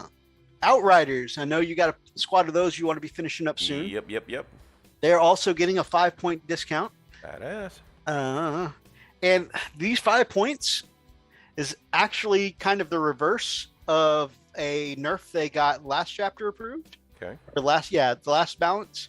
Because they went up 5 points and now they put them back down 5 points. It's like, after man. some research, it seems like we didn't need to nerf those to begin with. Oh my god, they need to make up their damn mind. I guess they tried, right? Yeah. they were experimenting. Razorback. I love my Razorback for my Space Wolves. Interesting. So in the new season, you got to have a squad inside at the start of the mission. You can't just run a Razorback as a gun tank. Right. You don't got to stay in them, but when you put it on the field, it needs to have a squad in them. Right. Really? Mm-hmm. So that's a must. Really? So they're forcing you to actually use it as a transport. The way it was designed. Mm-hmm. Figure. Also interesting, most of the loadouts for the Razorback have come down 10 points. Okay. Except the assault cannon loadout, which is one of the models I have. Apparently you can't buy that in the kit. And my assault cannons are 3D printed, so I didn't know that doesn't come in the main kit. So some people think they're going to eventually take that option out of the codex because, as we all know, no model, no stats, right? So that's interesting. I have to say I'm not too heartbroken by that because I usually take my Razorback with the las cannons on them anyways. I just think they're cooler. Land Speeder Storm, same thing. Some people, like you always put your scouts in the Land Speeder Storm whenever you take the Land Speeder Storm, right? It's been a long time since. It's been a long time since you put that on the table. Yeah. But some people were just taking them because the Land Speeder Storm was the cheapest Land Speeder, right? Right. And so some people were just taking 3 cheap Storms and rushing them to objectives, which is kind of cool. Yeah, that makes sense. I mean, yeah. nice to see a model that's not used very often get some new life, right? Right. But again, they're hit by that new rule. If you start with the transport, it needs to have Gotta have troops somebody in it. Yep. I think that's just the dedicated transports. I think like your Land Raider can still start empty, like you use it as a gunboat sometimes. But those that fit into the category dedicated transports, your Rhino, Razorback. We would check to see if the what do you call it, the tank falls into that category, because in some instances it can come. You know, I mean, think about it. Land Raider. Land Raider's considered a heavy sport, though. Is it? Okay. So not true. But like specifically, Land Speeder Storms, Rhino, Razorback fall under the dedicated transport. Okay. Yep. The Land Speeders also got buffed. The Tornadoes, the version with the heavy bolter and assault cannon, came down 5 points. The Typhoon, the one that comes with the missile launcher and heavy bolter, that came down 10 points. So pretty good changes there. The Firestrike servo turret, if you're taking the auto cannons, that's down 10 points. If you're taking the Las Talons, that's down 20 points. I think a lot of people felt like, they were cool when they first came out, and then they, taking a look at how they perform in game and the fact that they can't move, this sitting duck. A lot of people were like, these things are trash. So people haven't been taking them. So I guess they're giving them some pretty big points discounts, trying to encourage more people to take them. Right. All of the Gladiator tanks got a discount by 15 points. So I like the way the Gladiator tanks look. So it's cool that they're getting a points buff. All Land Raiders come down 20 points. Oh, okay. Yep. Making it a little reasonable. Now, this is kind of a controversy at the point. Some people are upset or belly aching a little bit. Okay. Because I can understand why. But I feel like, you know what? When we got 2 wounds for a long time and Chaos didn't get them. So now it's kind of their turn to make us wait. So Chaos Land Raiders got toughness 9. One of the highest toughnesses in the entire game. Yeah. Which is a big difference, by the way. Your missile launchers are suddenly wounding on 5s. Las cannons are wounding on 8s or on 4s. So it's a big deal. So Land Raiders did not get the Space Marine Land Raiders did not get the 20 or the toughness 9, but they got a 20-point discount. I don't know how I feel about that. I was about to say, what would you rather have, the 20 points or the toughness 9? The toughness 9, man. Yeah, I think that's way more than 20 baby. points. But Yeah. I'm not complaining though. 20 points. It's not as bad. Yeah, I mean, it's oh yeah, not a showstopper, but it's interesting. It's an interesting dynamic, It's not like, yeah. Now, like you always say, don't throw the baby out with the bathwater. Right. Painting. What did you say about the servo turrets? They are getting a big discount. 10 points if you take the autocannon version. Okay. A big old 20-point discount for the Last Talents. And then I would just say that the competitive people didn't feel like they were very good. So the servo turrets are not seeing a lot of play right now in game. So that's probably why they're getting a big discount. Trying to get more people motivated to take them. I think that's a great idea. Yeah. Okay. So see, I like what GW is doing there. This is a different type of points changing that I think I can wrap my head around. You know what I mean? Yeah.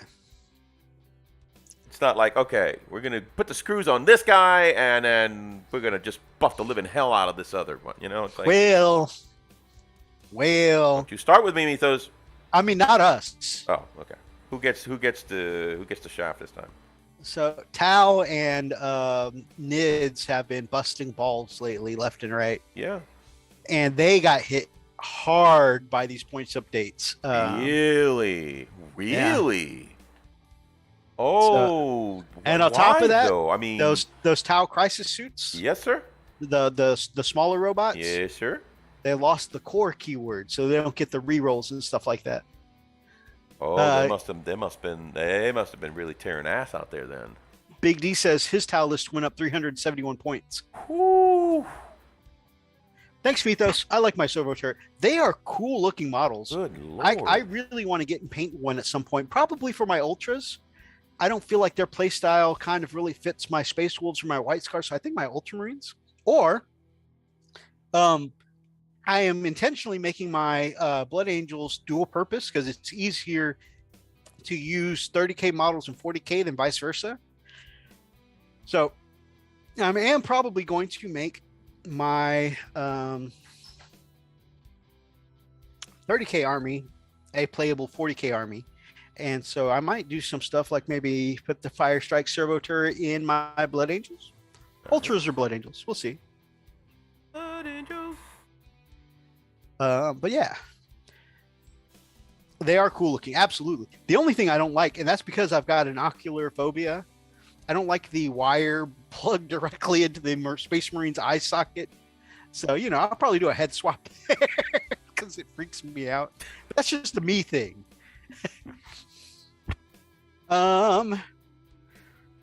Predator tanks. We both love Predator tanks, brother. Yeah, I know. What do they do? Nothing. They gave them a 15-point discount. What? I think I might have to take my Predator out then. You like my Predator? It's good stuff, man. The repulsor. Oh, I've got 2 repulsors. What's going on with the repulsors? 25-point discount for the repulsor base. Okay.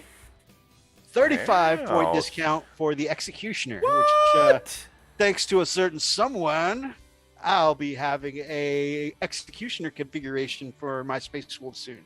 Right. Dude, that's freaking badass. People can bring their toys. Hell yeah. That's badass. Vindicator. I've always wanted a Vindicator. Yep. And I need to just take a different tank and test it out. Right. Because the thing is that even though it's like kind of got the same chassis as a Rhino, and like I converted a Rhino and Razorback into my Whirlwind combination, you can't do that with the Vindicator because like it comes with like a cutout at the front of the Rhino for that big ass Vindicator cannon. No. But I just didn't want to commit to buying one of those without testing it. I need a proxy one in game to see if I want to commit to painting one up. That makes sense. But Vindicators look cool. You look cool. Your face. Vindicator's got a 10-point discount.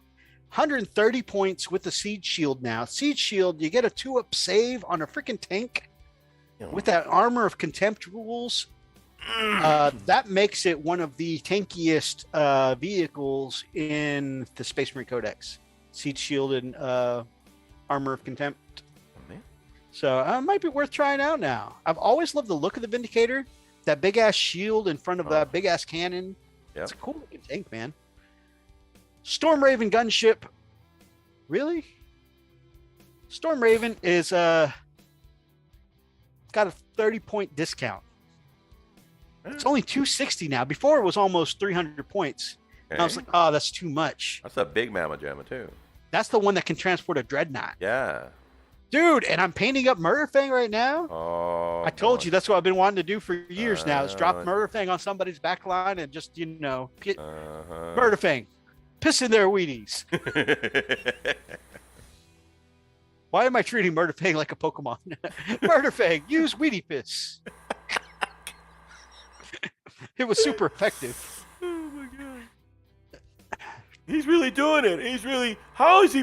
That's not possible. He's dead. They're not dead. They're in stasis. stasis. Even in death I serve.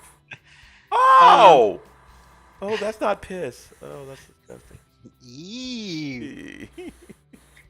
All right. Now I'm going to talk about some chapter-specific ones. Okay. Gilliman. You say gorilla man? Yep. What By real the way, man getting? Brother Oni is printing and painting me a Gilliman. What? Yep. And I've been wanting a G-Man for a while. Do that. Be great for your G-Man is down 80 freaking points. And 80 points. That's more than a tactical squad. yeah, that's all right. Took a whole freaking tactical squad off this man. So he's down to 300. Go there, Marnius real man. Marnius Calgar is number 2. 30-point discount. Okay. Marnius Calgar comes with his 2 bodyguards. They are down 10 points apiece. Sergeant Tellion from the Ultramarines, which is interesting because I feel like they just recently got rid of his model. The whole no models, no rules thing. Right. But maybe they're going to bring him back in Primaris form, like a Reaver or something, because pretty cool. they gave him a points drop minus 20 points. Yeah, they might be revamping him.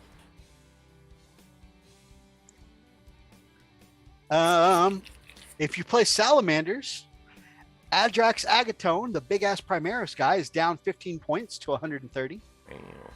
If you're going Forge World, Vulcan Hexon is down 15 points. If do we know anyone who are Imperial Fist fans? No, I don't know. Oh, okay. If we knew anyone, they might want to know. Maybe Kami's not on tonight. Bobby Kami's- Kami, yeah. Yeah, Kami's. I heard. Yeah, he got a new PS5 now, so we're not going to see him for a while. I thought about inviting him on tonight, and then I saw he got a PS5. I'm like, I'm not going to disturb this man. This is sacred time. That's just going to be like. That'd be like making him work for the Sabbath. Glenn Quagmire when he discovered internet porn. Never seen him for. But Lysander's down 10 points. Wow. Tor Garadon's down 10 points. And I feel like this is good because we were just discussing how named characters might be more necessary, right? The Iron Father Pharaohs, if you're playing the Iron Hands, he's down 15 points. White Scars, no changes. Raven Guard, no changes. Let's take a look. It's in a book. Don't. The Reading Rainbow. The Reading Rainbow. I can't go anywhere. You're welcome. All right, talking about some Blood Angels, which might be interesting to somebody. Sanguinary Guard. They were already one of the best units in Space Marines, and now they're 2 points cheaper. Nice. I mean, not that 2 points is a big deal, but I mean, when you're that good and you get a little cheaper, I mean, that's awesome. Death Company down 2 points. Death Company Intercessors down 2 points. The Ball Predator, which everybody says is bad for some reason, I kind of want one. Just because it's an iconic Blood Angel unit. But I can't see, I don't know. Now, people say it's still not enough to be good, but 10 points discount on a Ball Predator. I have a Predator still new in box. Really? Yeah, so I did not know that. Yeah, I won it from a giveaway from Devil's Brush Gaming. Oh, that's right. And I was trying when to you were winning everything back to back. Yeah, I remember that. Tycho the Lost is now 5 points off. Asterath, they're very cool. Almost, he's like one of the most vampire-y looking HQs they have. He's a chaplain, by the way. Okay. 140 points, so it's 10-point discount. So, yeah. Apparently, his litanies aren't reliable because, a lot of people say it's better to take the Master of Sanctity so you can get it to go off on, was it a 2+? You can't apparently do that with Asterath, but the model for Asterath looks cool, so I think it's worth it. Okay. The only thing I don't like that would make me hesitate to get Asterath, he looks badass, I'm going to say again, is he's still in Finecast. And I knew someone once who bought one of those, and again, a pimp-looking model. However, dude didn't even finish painting it before snapping that axe head off. Dang it.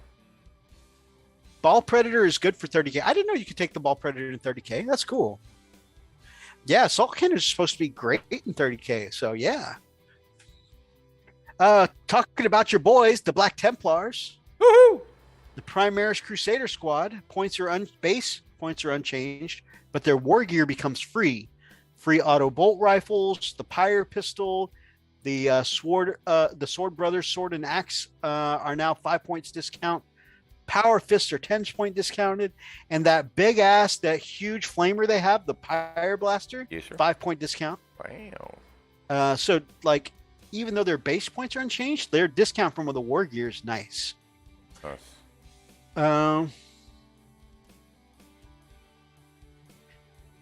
And there's a note here getting 2 Power Fists and a Pyre Pistol for free. Nice. What was that, man? So your boys, as soon as you get them, are already buffed before they even get in your hands. Look at that. Some people say the Sword Brethren are still overcosted for what they do. So that's kind of interesting. And I think I've heard it said, and again, I don't know a whole lot about Black Templars, so I could be mistaken. I think I've heard someone said that the Sword Brethren seem cool, but instead of taking Sword Brethren, it's probably better off saving your points and getting a Blade Guard veteran squad, because they're going to do more work with those mastercrafted power swords anyways. It's just what I heard. If you play the Dark Angels, Black Knights, they get their Corvus hammers absolutely free now, so that's a nice little discount. Deathwing Knights got a 4% discount, and they got scarier with Armor of Contempt. And I don't know if you remember, but something they got since their Codex came out, Deathwing, you can't wound them on anything lower than a 4-up. Ooh. They're just they're OP and they got a discount. Oh, great. I don't know. I'm just being salty. I need to stop being salty. The Dark Shroud is a 10-point discount. Landspeeder Vengeance. I think is that one, or is that the Dark Shroud? That's the big ass one with this statues on it. Anyways, the Vengeance is also a 10-point discount. Azrael with his Invul Field is 10-point discount, and of course with his 2 free CP, now that you're getting limited on your number of command points in the game, Yep. the fact that he gives extra CP will be useful. Ezekiel, 10-point buff. A lot of people say Ezekiel was already badass. What's your name? Is it Ezekiel that comes first? Yes. Ezekiel. No, it's Tony. Oh yeah, Tony. Then you, Tony. That's you, Tony. What's your name? Ezekiel. Ezekiel. You, Ezekiel. Have you, Tony? Good stuff. So that's all the Dank Angels.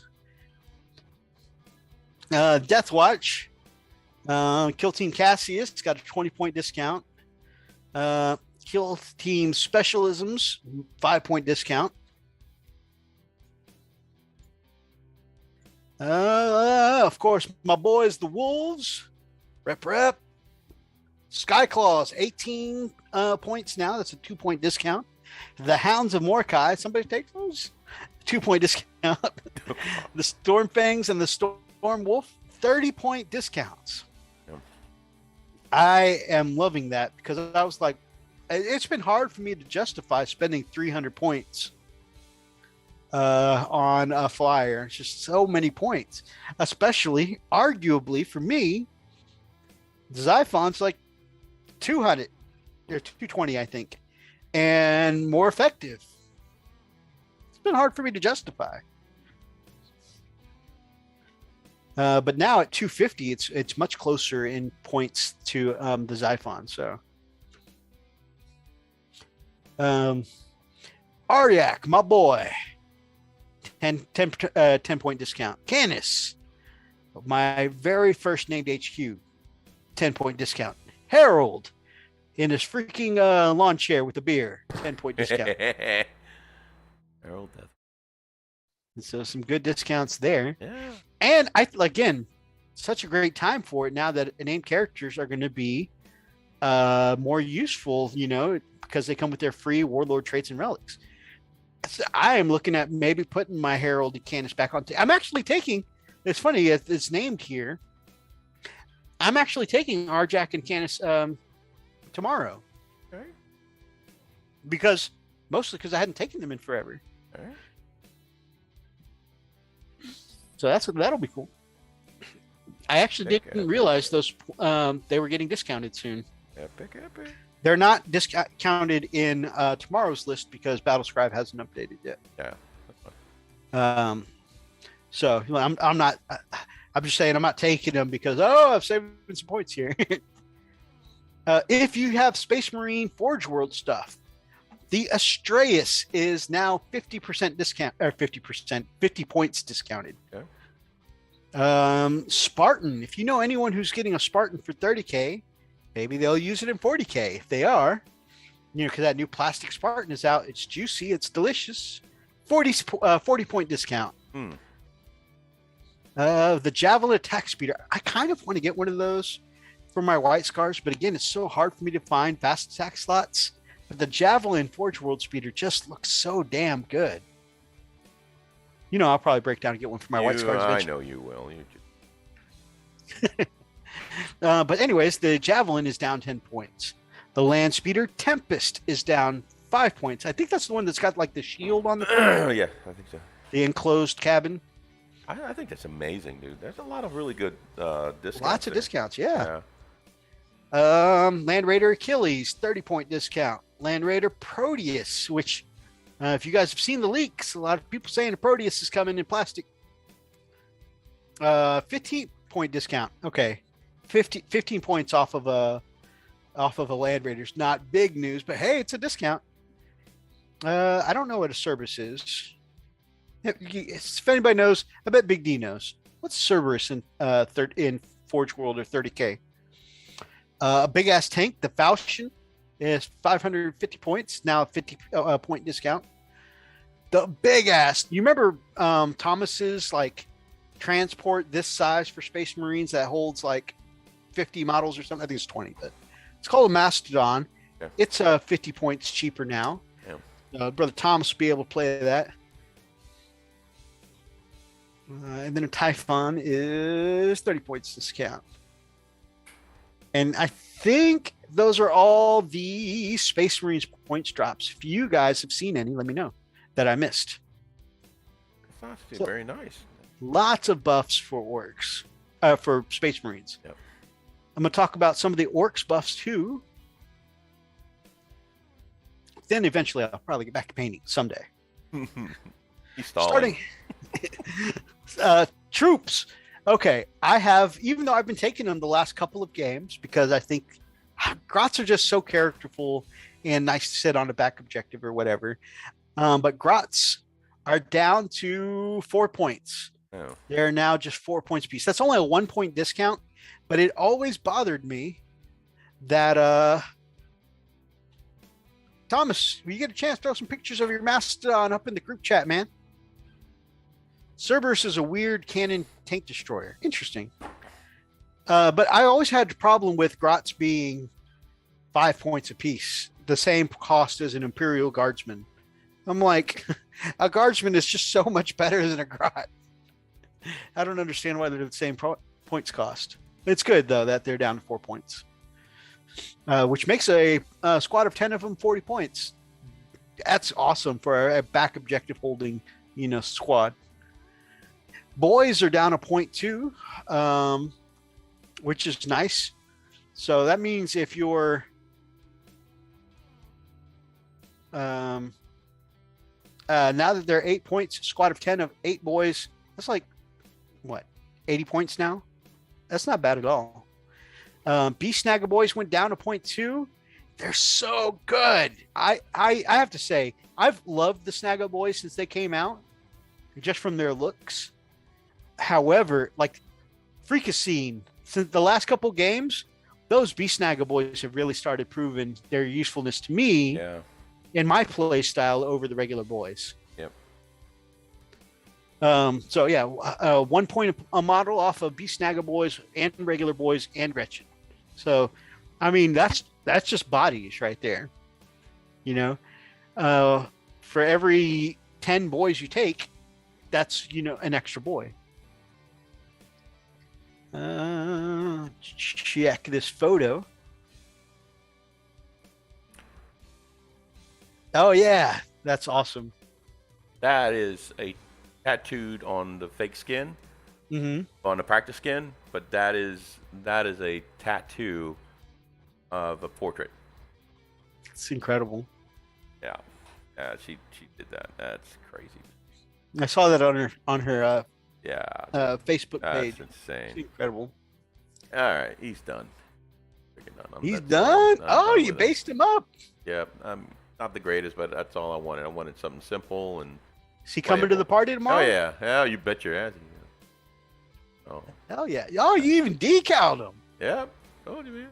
Man, while I've been running my mouth, you put your head down and work. Yeah, man. Trying to. I love that you went with the more 30K color scheme. With Yeah, I do. I love that. He's going to be pulling double duty, ain't he? Yeah, he is. Hell yeah. Hell yeah. Look at that, E-Baggins. Almost all their infantry, Burna Boys, Ludas, Commandos, Tank Busters, Knobs, Storm Boys, all down 1 point, so almost infantry wide. I mean, Knobs still as a unit. I love Achilles drooling at your Leviathan. Very nice, Freak says Mini Warmut. Thanks. So, yeah, I mean, that's just going to be more bodies on the tail. I'm excited about that. The Knobs, I'm not as excited about because taking Knobs as a unit instead of just an add-on, they're just so expensive and they die to a stiff breeze. It is almost as easy, maybe as easy, almost as easy to kill a Knob as a Fenrisian Wolf. Really? It does more damage, but I mean, just they got t-shirt saves, they just don't have any armor. They got toughness 5 now, but so yeah, all the infantry getting discounted a point. Like I said, it's just going to be more bodies. It's awesome.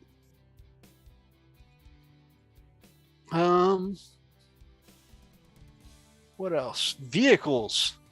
The Squig Buggy. So the Squig Buggy got nerfed by, first of all, the fact that you can only take one vehicle per detachment or whatever. And then they got hit points wise. They now have 15 point buff, which is good, but Barrage was also recently nerfed. So it's just like, it's cheaper now, but is it worth taking? That's debatable.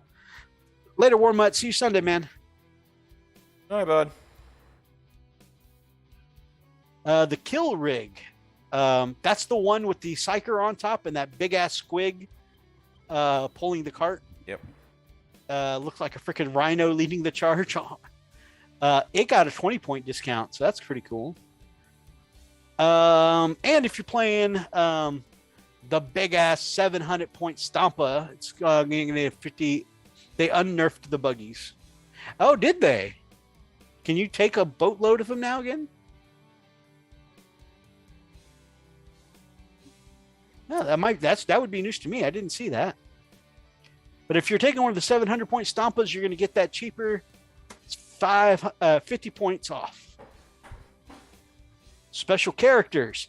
The Beast Boss on Squigosaur. It got nerfed by a points hike last time. It's now down 15 points. That's awesome. I love my Beast Boss. I actually played it this last game I played with my orcs. I played my Beast Boss on Squigosaur finally. Because I had moved on to playing some other armies right after I painted up my Beast Boss on Squigosaur. And so I hadn't gotten to play him, even though he's been painted for about 6 months now. But man, getting them to play him on the tables, it was awesome.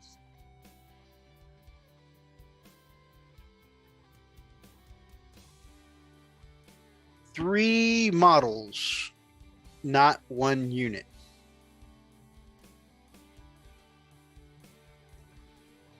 Oh, right. You couldn't take them as a unit anymore. It was the rule of 3, but they got rid of the squadron ability, right? So you can only take 3 of the models in total.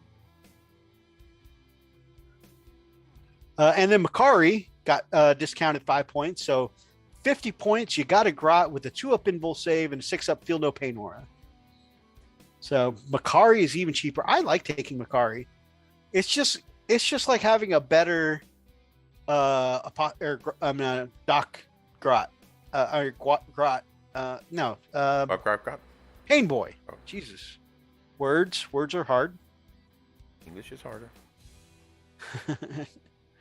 So lots of good buffs there. Plus, I didn't realize, but Fish and Brother Marcos clued me in, saying that the Wa got buffed too. If you don't know, you don't play orcs, you don't play against them very often. The Wa is an ability you can do once per game, and when you call a Wa, you get buffs for 2 rounds.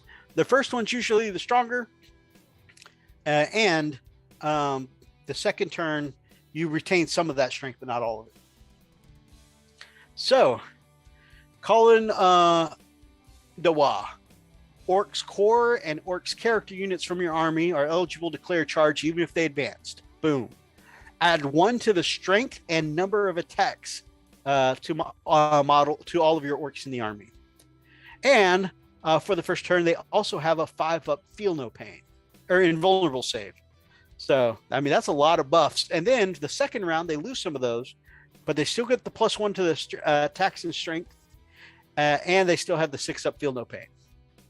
So, I mean, that is absolutely awesome. So now they're going to get harder. They're going to hit faster. It's just good stuff.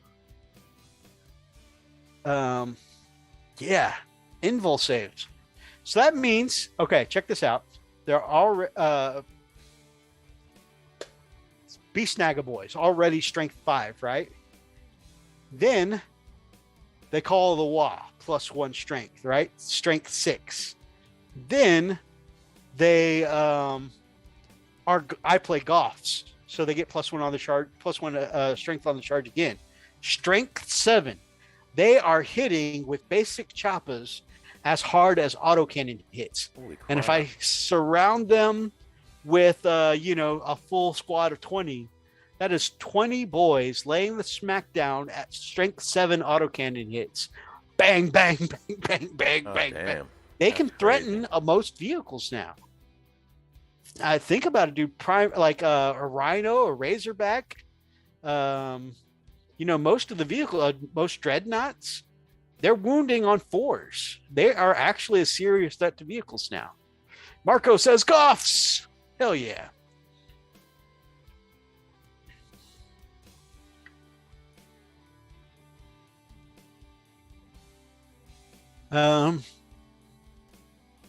Also, Fish clued me in and said if you take the Fist of Gork spell, it gives a character +2 strength and +2 attack. So, in addition to if you stack that with the wall, you can actually have a character like, say, War Boss Rex, War Boss Garona, really laying the smack down. Aren't the Beast Boys +1 to wound vehicles? I thought they got to,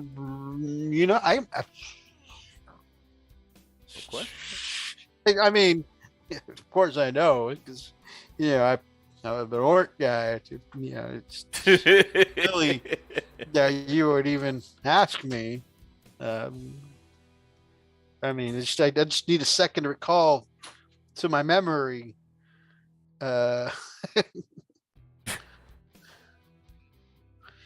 Each time a model with this ability makes an attack that targets a vehicle, add 1 to the attack's hit roll. Okay, so they get the buffs to the hit roll, not to wound, unless I'm missing it somewhere else.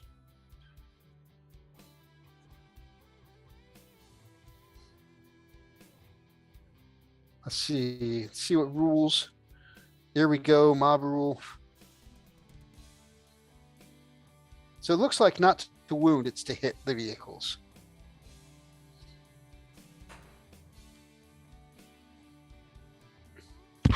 He's plotting freak. Watch out for tasers. I'm not plotting. I'm just excited about this buff.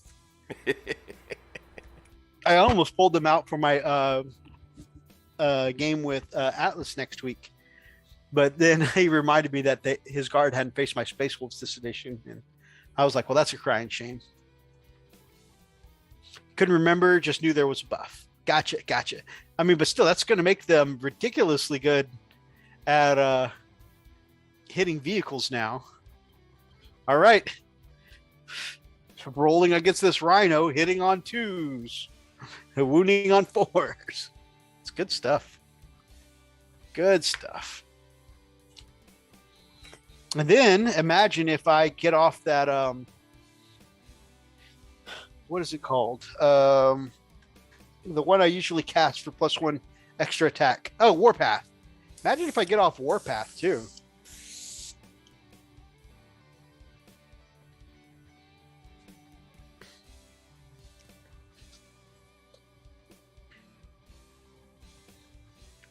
Hey, sweet girl. I love you. Oh, thank you. Could you put this on the mixer for just a second? Thank you. I guess 3 seconds.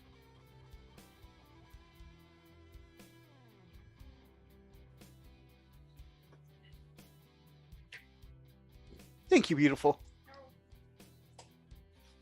Also, nobody pay attention to how high my voice is squeak now. Dude, you got daughters.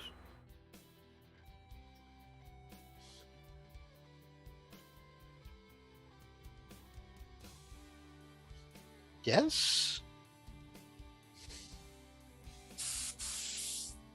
Totally acceptable. All right. We're gonna add some vibrancy.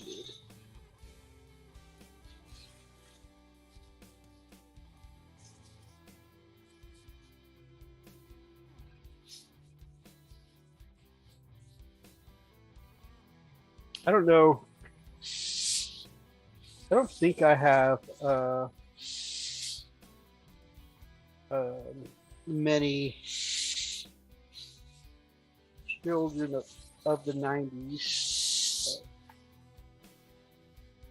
in our chat, but if I do, I mean, I've been chanting to some Alien Ant Farm lately.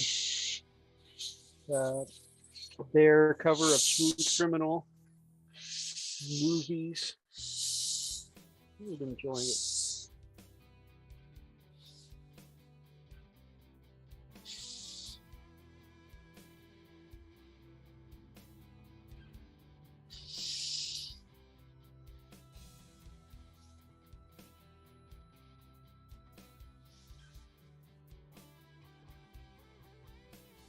Okay. Just send you some pics. I've done a lot of fixing. I got a long ways to go, so nowhere. Radicar? Yeah.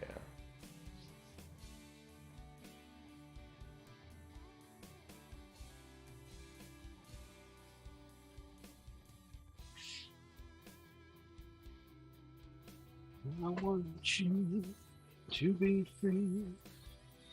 And you found me.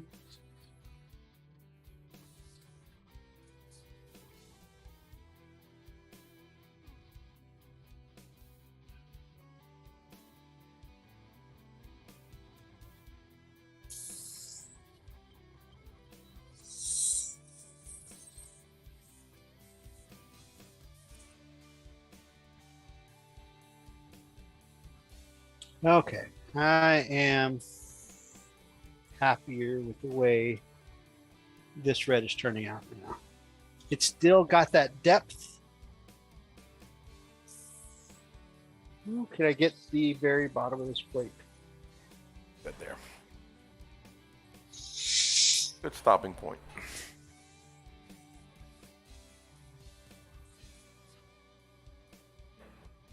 I may have blown out that highlight there, or that shade there.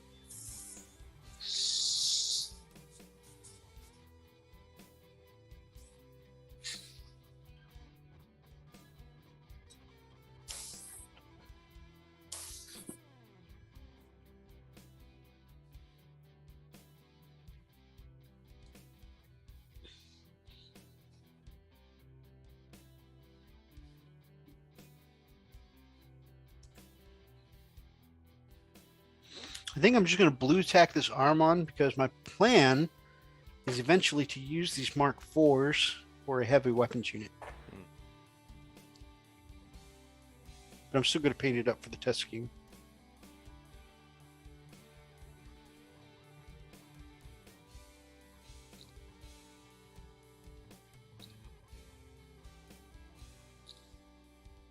Yeah, this is definitely a difficult model to be painting, man.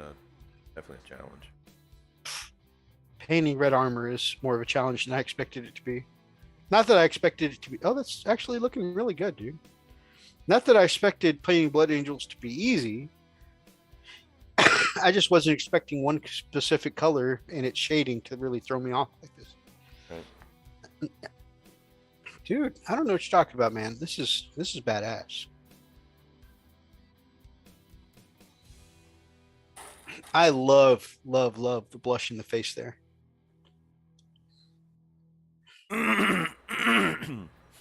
Okay. Yeah, This is how a lot of work to do, but yeah, this is how my fixing has come out. let's see.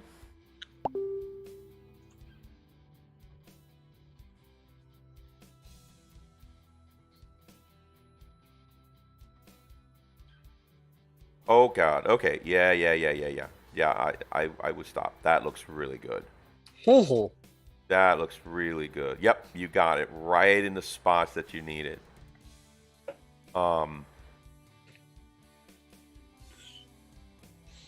okay. I am curious though.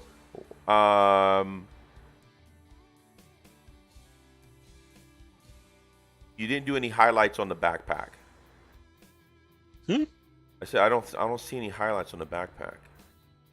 I see it in the center of the backpack, but I don't see it like on the like the jets or whatever you want to call it. Oh, the jets. Yeah, That's you because I'm keep going to that do the low? jets. No, I'm going to do the jets in black. So Ah, okay, all right. Oh, nice. All right, makes sense now, dude. This is great. This is freaking great. thank you, brother. Oh man. Oh my God. Okay, so you're gonna freak out when you start putting the details onto this thing. This is gonna look amazing. Thank you. I'm so. I can't wait to see it. I can't wait to once you start laying down the black and all the metallics and all of the details on it. That is gonna look so good, dude. I'm really excited. Mm. I'm going to do the studs in gold, but I don't think. I think unlike a lot of the 40K Blood Angels. Yeah. I'm going to not do a lot of gold on the regular troop guys. I think maybe the little symbol on their backpack and the studs, and that's going to be all the gold for these guys. I think the rest is going to be, they're mostly red and black in 30K and very little gold trim. Right. Michelob Ultra time. Nice.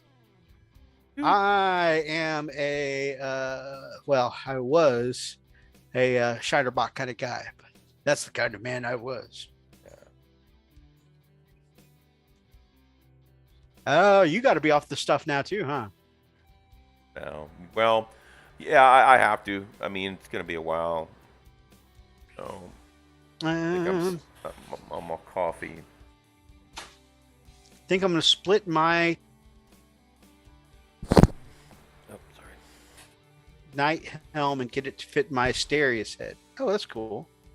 Well, everybody's Oh, gonna look at my set there. It's a nice drum set. Yeah, pretty good. He said, "Be prepared. When you come over, I'm going to serenade you with drums." May your Goths have Gork and Mork's blessing, Marcos. Mythos found his white to paint. Wargaming with Gary. Can we have a look? Oh, You know what? at the Gary, how are you, my friend? Long time no see. I gotta check to see if for some reason maybe I am not subbed to you anymore because I haven't seen a video pop up from you in a long time. And I've noticed that some of the channels I follow, I stopped getting notifications, or a couple of times I've gone back and seen that for some reason I'm not subbed to them anymore. there is Freak's drum set. And Freak, or if you're at the computer, you mind showing off some of the stuff we were working on today? Absolutely, yeah. Oh, something I forgot to mention. I recorded a Let's Play. Oh, God. I can't wait to see that. I didn't miss it, right? It's not out yet? No. I need to edit it now. I already recorded the first part of it. And I don't know if you guys have seen a gameplay of Emily Wants to Play. That is the most evil freaking game I have ever played in my damn life. Worse than Outlast? Yes, worse than Outlast. Far, far worse than Outlast. I can go back to Outlast again, and I can go play it. I have no problem. I probably won't have any problem. With Emily Wants to Play, it's the damn jump scares. It's like, out of nowhere, it's like, boom, in your face kind of thing, and it's, oh, God. It's just, the creep factor is just way, way up there. So, yeah, I recorded that, and oh, my God. My heart, I really felt like my heart stopped a couple of times. I could only do about 25 minutes of that game until I was like, my heart was going to explode, man. It was like, oh, God. All right, let's see here. Oh, okay. You haven't put out videos for a while. That would be why I haven't seen you, my friend. Well, I hope you're doing well. Drake's War Channel. Good evening, my friend.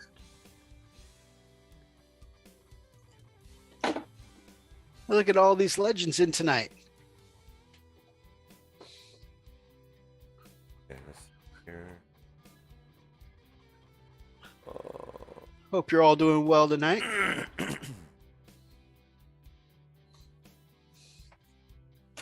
Okay.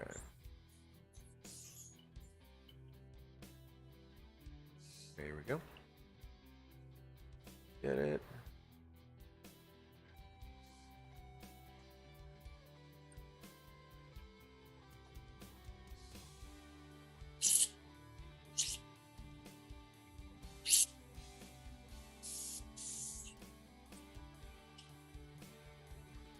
So this is with the new highlights in. I felt like the red had come out a little too dirty at first, and so I went and spritzed in some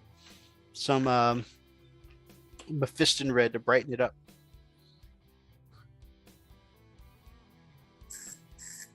Starting on some rivets now. Very nice. Working on all that terrain.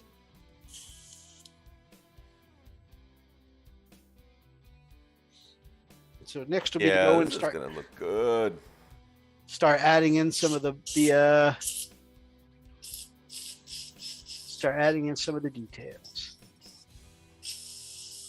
The tattoo my daughter made of her daughter. As I say, when I first saw her post that up, I was like, "Oh, that's her little girl." Yeah. It's always like it's a sign of how good the work is when somebody does a portrait and you immediately know who it is. Know it is, yeah.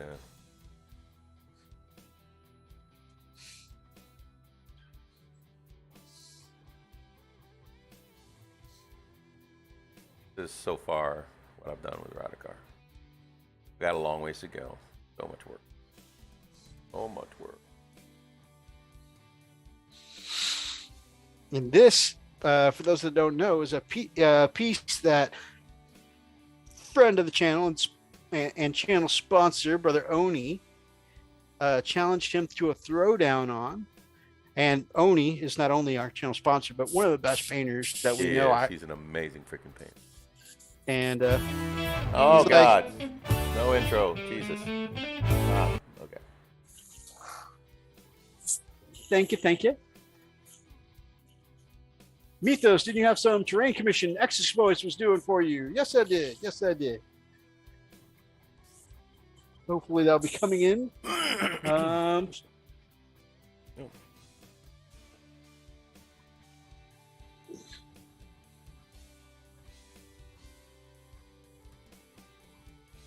But that was one of those, at your convenience, no rush kind of jobs. So, no expectations on when for it to be done. And I told him, man, take as long as you need. No rush at all. No rush. So Yeah, you know, Gary, Wargamer Gaming, Gary. So one thing I like about it, it's not the candy apple red.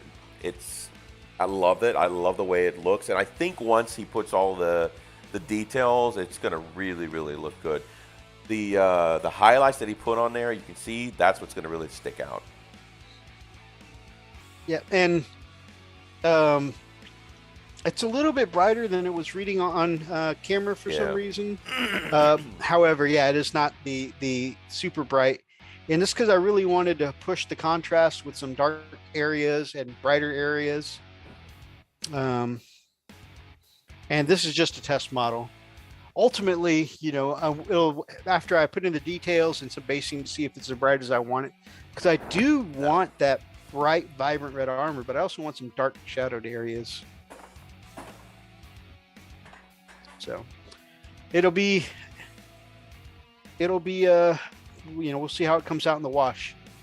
But that's what test models are for, right? Because I'm getting my Heresy box tomorrow, and I wanted to go ahead and start knocking around with the test scheme before I start going in, you know, on a full new box set full of 30K goodness.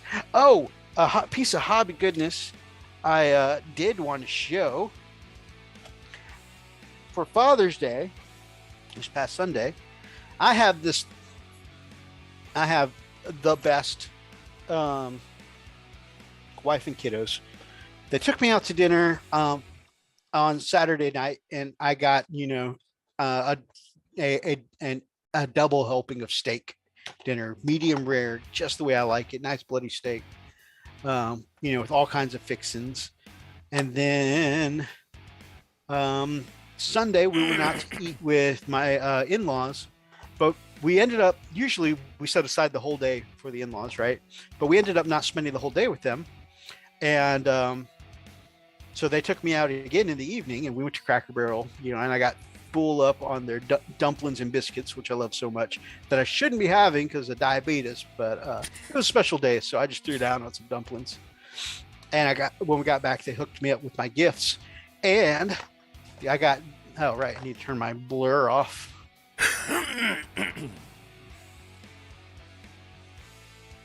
But I got in these AOS models, but I'm using him as a priest for my Sisters of Battle army, and I think I'm going to use her as a Sister Superior, which is awesome. And for my Blood Angels, a Dominion Zephyr, or Dominion Zephon. So yeah, got some Blood Angels goodness and some stuff for my Sisters of Battle, and I'm so excited. Make sure you read the Blood Angels fluff if you do Destroyers Mythos. I wish I knew what that meant. I don't have the book yet. Destroyers. I have read spoilers for, you know, like a 10-year-old book or whatever. But if anyone hasn't read them, there's a book where Sanguinius is lured away.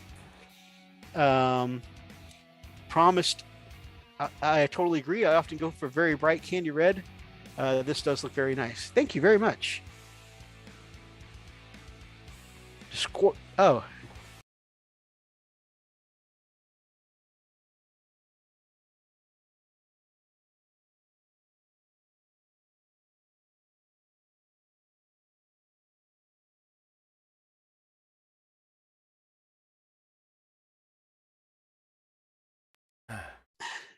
Where they get called away to a spot. I think where they're promised a cure for like their red thirst, and steak dinner. Yes, love some steak dinner. Did I mute myself? Hold on, something's going on. Hold on. What happened to the music? Hold on, something screwy. How long have I been talking and no one can hear me? This is like our hangout all over again.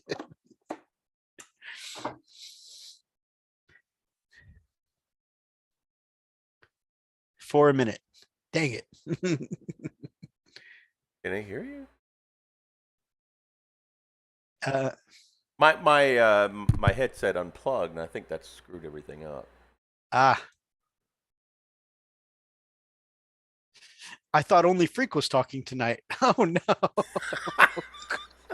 Oh my god. Oh man, I've been sitting here running my mouth. No, it's going through. Don't it's jacking with you.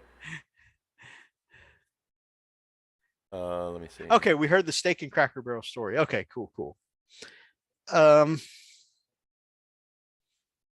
right. So I was talking about with the destroyers. I was like, I haven't read all of the 30K stuff for Blood Angels. I've read a couple of their books.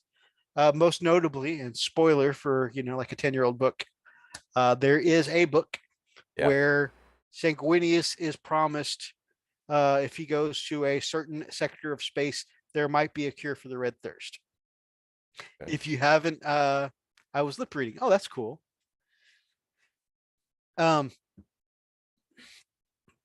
But if you haven't read that book and you don't want any spoilers, now's a good time to maybe, unplug for a minute or mute me or something. But they're promised a cure for the Red Thirst there. Sanguinius and company go there. And they're kind of ambushed by a bunch of demons, and Sanguinius is whisked away, and they try to get him to change teams and become the Red Angel. Huh. D says he heard me the whole time. It's weird. YouTube acting up tonight. But yeah, so that was an amazing book. And of course, Sanguinius and his boys almost die, but then they don't die, so it's all good. And basically, they have a moment of weakness where they almost give in to chaos, and of course, it's brought. The thing about Sanguinius is the whole time of the heresy, he's aware of his approaching death, and he knows it's necessary, and he keeps pushing towards that future, to support his father, support the Imperium, but he knows what's coming. It doesn't bother him. Yes. Only kidding. The sound is fine. Okay. Thank you. It's so trolly. But anyways, he's approaching his own death, and the demons tell him that if he jumps sides and he, becomes a demon Primarch, becomes the Red Angel, the Red Angel was still made, correct. And also, Red Angel is also a nickname that they give Angron. It's very confusing. But they said if he joins them and becomes a demon Primarch, basically, that this death he's been foreseeing for so long won't come to pass. But in the end, there's a moment of weakness. He almost gives in.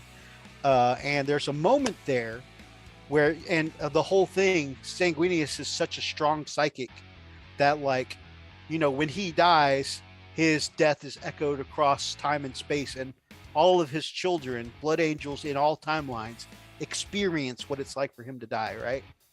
Well, it's the same thing here. When he almost gives into chaos and, goes to Korn or whoever, all of his children have that moment where they also embrace their rage, and the Red Thirst kind of overtakes them, and the Flesh Terrors are kind of born because they kind of really go in on it. It takes them a minute. The Flesh Terrors actually wipe out a big old squad of surviving space wolves on the planet. That's why Flesh Terrors are assholes, by the way. But yeah, they were initially going to rescue fellow Space Marines, and then they started going all chaosy, and they were like, oh no, the wolves have seen our sin. Gotta purge them. Why do you sound like you've been waiting for this? Gotta purge them. So anyways, they had that moment where they, for a brief second, almost give in chaos. The Flesh Terrors a little more so than everybody else. But then they managed to pull through, stay loyal, all that good stuff. And that's how we end up with the Blood Angels that we know. And a lot of people say it's very significant for Sanguinius because in that moment, he kept choosing to head towards his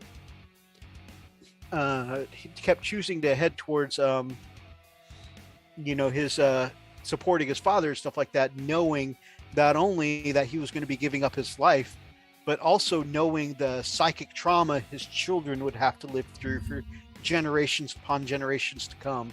And he knows what the Black Rage is, and he knows what he's submitting them to. But it's just a hard choice he had to make to support his father. It's pretty crazy. Even when he goes to confront his brother there on Terra, he knows what he's going to do. He knows how it's going to go. Reminds me, we were in weight training, and I was in 10th grade, and we were all working out. And weight training is if you don't have it where you're at, it's basically a gym class that focused straight on lifting weights. Well, we had a free day because coach wasn't around, and we had a substitute teacher, and they would always do free days because substitute teachers didn't want to be responsible for a bunch of strange kids that they don't know, possibly hurting themselves with hundreds of pounds of weight. So, I figured it's a good call. So we they decided we're gonna have a free day in the gym, and most of the kids played basketball and whatnot. Half the gym was blocked off, and we were playing. The coach or the substitute coach said that we were supposed to play flag football. So, like hard-headed teenagers do, we were playing full tackle on a gymnasium floor with no padding. Why? Because we're retarded. So if you guys wonder what's wrong with me, anyways, we had a boy who was like the head linebacker for the football team. This kid didn't play football in the gym. This kid football for real. He was getting scouted. He benched, he lifted the most in the class. He was one of those farmer boys that he was thick. And yeah, he had a layer of, some fat on him, but there wasn't much under that was fat, he was a strong boy. Anyways, so because we're playing flag football in the gym, we're not really following the rules too closely. And so they started making this linebacker their runner. And so they just kept passing the ball to him. Ain't nobody in this whole class could stop him. Sounds like indoor rugby. It kind of got that way. And so he just kept charging through all of us. And after the first time of like 3 guys trying to take him down and nobody being able to take him down, most of the people on our team would just get out of his way anytime he got the ball. And so, my little, 5'4" self decided when all my other teammates scattered, I was like, okay, they've already done this 3 times. It's the end of the game. They're going to be passing us up easy mode, and we're not even going to give them a fight. So I said, guys, let's try this one more time. We'll all hit them at once. Okay. And, a little known fact, I played a little tackle in high school, not because I like football, but because I was on the wrestling team, and because the coach for the football team had a family emergency. The wrestling coach got double duty and was coaching both teams. And when there were absent players or whatnot who couldn't make a game, we just got he came over to the wrestling team, was like, hey, you're coming to fill in for so-and-so. Anyways, so this big old 400-pound boy starts charging down the gym. Are you 5'4"? I'm only 5'6". Hey, we're not that far off. Yes, I'm a short man. I'm a thick man, but I'm a short man. So you'd be a doorstop. That's what happened. So I said, all right, guys, we all need to pile in. It's the only way to stop them. It's the end of the game, and they're wrecking face right now. So yeah, that's what I did. I went for a tackle right at leg level, and they said hike. They handed the ball to him. He took off charging. Me and the guys I got down. The other guys just the line shattered. Everybody ran out of his way nah, not me. So I was the only one in the end. I thought in my head, I was like, well, I guess it's a heroic last stand. I'm just going to aim for the legs and hope for the best. And just like Coach showed me about tackling, I went straight for the legs. I applied the weight like I knew how in wrestling. But again, my wrestling division was 160 max. Okay, I was like 158. This guy, 400 pounds of thickums. Okay, he lifted the most in the whole high school. And this guy was varsity. He knew what he was doing. So, yeah, I went for his legs, and just like full pro linebacker, he went linebacker mode and just dropped his center of gravity and kept charging, but lower on his, taking lower strides. And where I was going to go hit his legs, I don't remember where I hit. I went for the legs, but then I remember blackness, and I woke up looking at the ceiling and realizing, I remember looking up at the ceiling and thinking that I had been out, but then I landed. Like, I woke up in midair, apparently.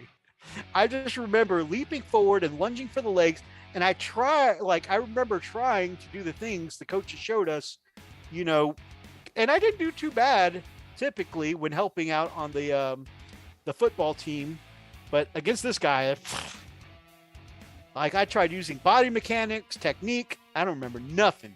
Blackness in the air. Hello, darkness, my old friend. Hey, but that happens sometimes. I don't remember none of that. I do remember, though, that after I landed, I involuntarily closed my eyes a few times just because it felt like the darkness was creeping back up on me. And a lot of kids just laughed. But I remember one of the pretty girls, Beth, ran over to me and checked on me to see if I was okay. And she was like, "Oh my God, are you okay? That was crazy. You are crazy. Why would you do that?" We still say that to this day. That is actually what freaks us to me a lot. Why would you do that? That's like the time I get hit by a garage. It felt like I got hit by a garage. I'm not gonna lie. Oh man, I was sore and my head was ringing for the rest of the day. I think it was one of those headaches that you go to bed with a headache and you still wake up with not a new headache, but the same headache from the night before. Hey, G the Hypersapien, happy freaking birthday. Thank you, man. Thank you so much. That's chick speak for you, dummy. What were you thinking? Yeah, I know. But still, I enjoyed the attention. So, G, my man, I've been painting some red tonight. Actually, that looks more vibrant on camera than when I actually took the photos. That looks good. So, yeah, we've been doing a paint chat. Freak, you want to show your levy again? Yeah. Your favorite color's red? I didn't know that.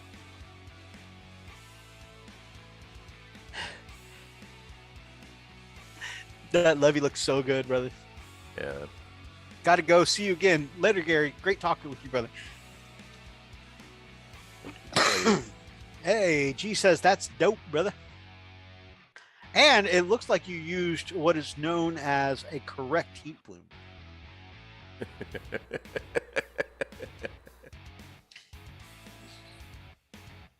Red ones go faster. Hey, you're even wearing red. Kelly gives 2 thumbs up again, freak. Nice.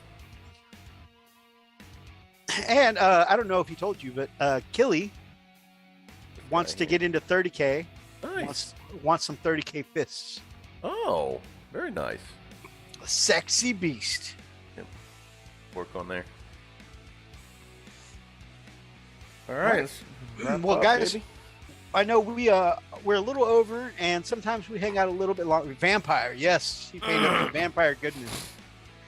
So I know sometimes we Gary loves the yellow on that dreadnought kit. Oh, thank you. But tonight we are going to pop off pretty much right away. Box had dude fist transfers. Oh, good fist transfers. Nice. But like I said, we're going to party in the morning, headed out to Freak's Place bright and early. And we're going to have some birthday goodness tomorrow. We may take some pictures. And Definitely. any of them are, age appropriate. We may even post them up so you guys can There say. you go. Glad I caught you both to say hello. Man, good to see you, brother. Thank you guys so much for joining us tonight. If you liked tonight's episode, make sure that you grab up an ox and smash that like button in the name of the Emperor. Drop us down some comments down below. Especially if you're watching from the archives, feel free to be part of any of these ridiculous conversations. And if you guys are not yet subscribed to this channel or any of our friends down below, which I really need to update that list because we got a lot of friends. For reals. For realsies, yo.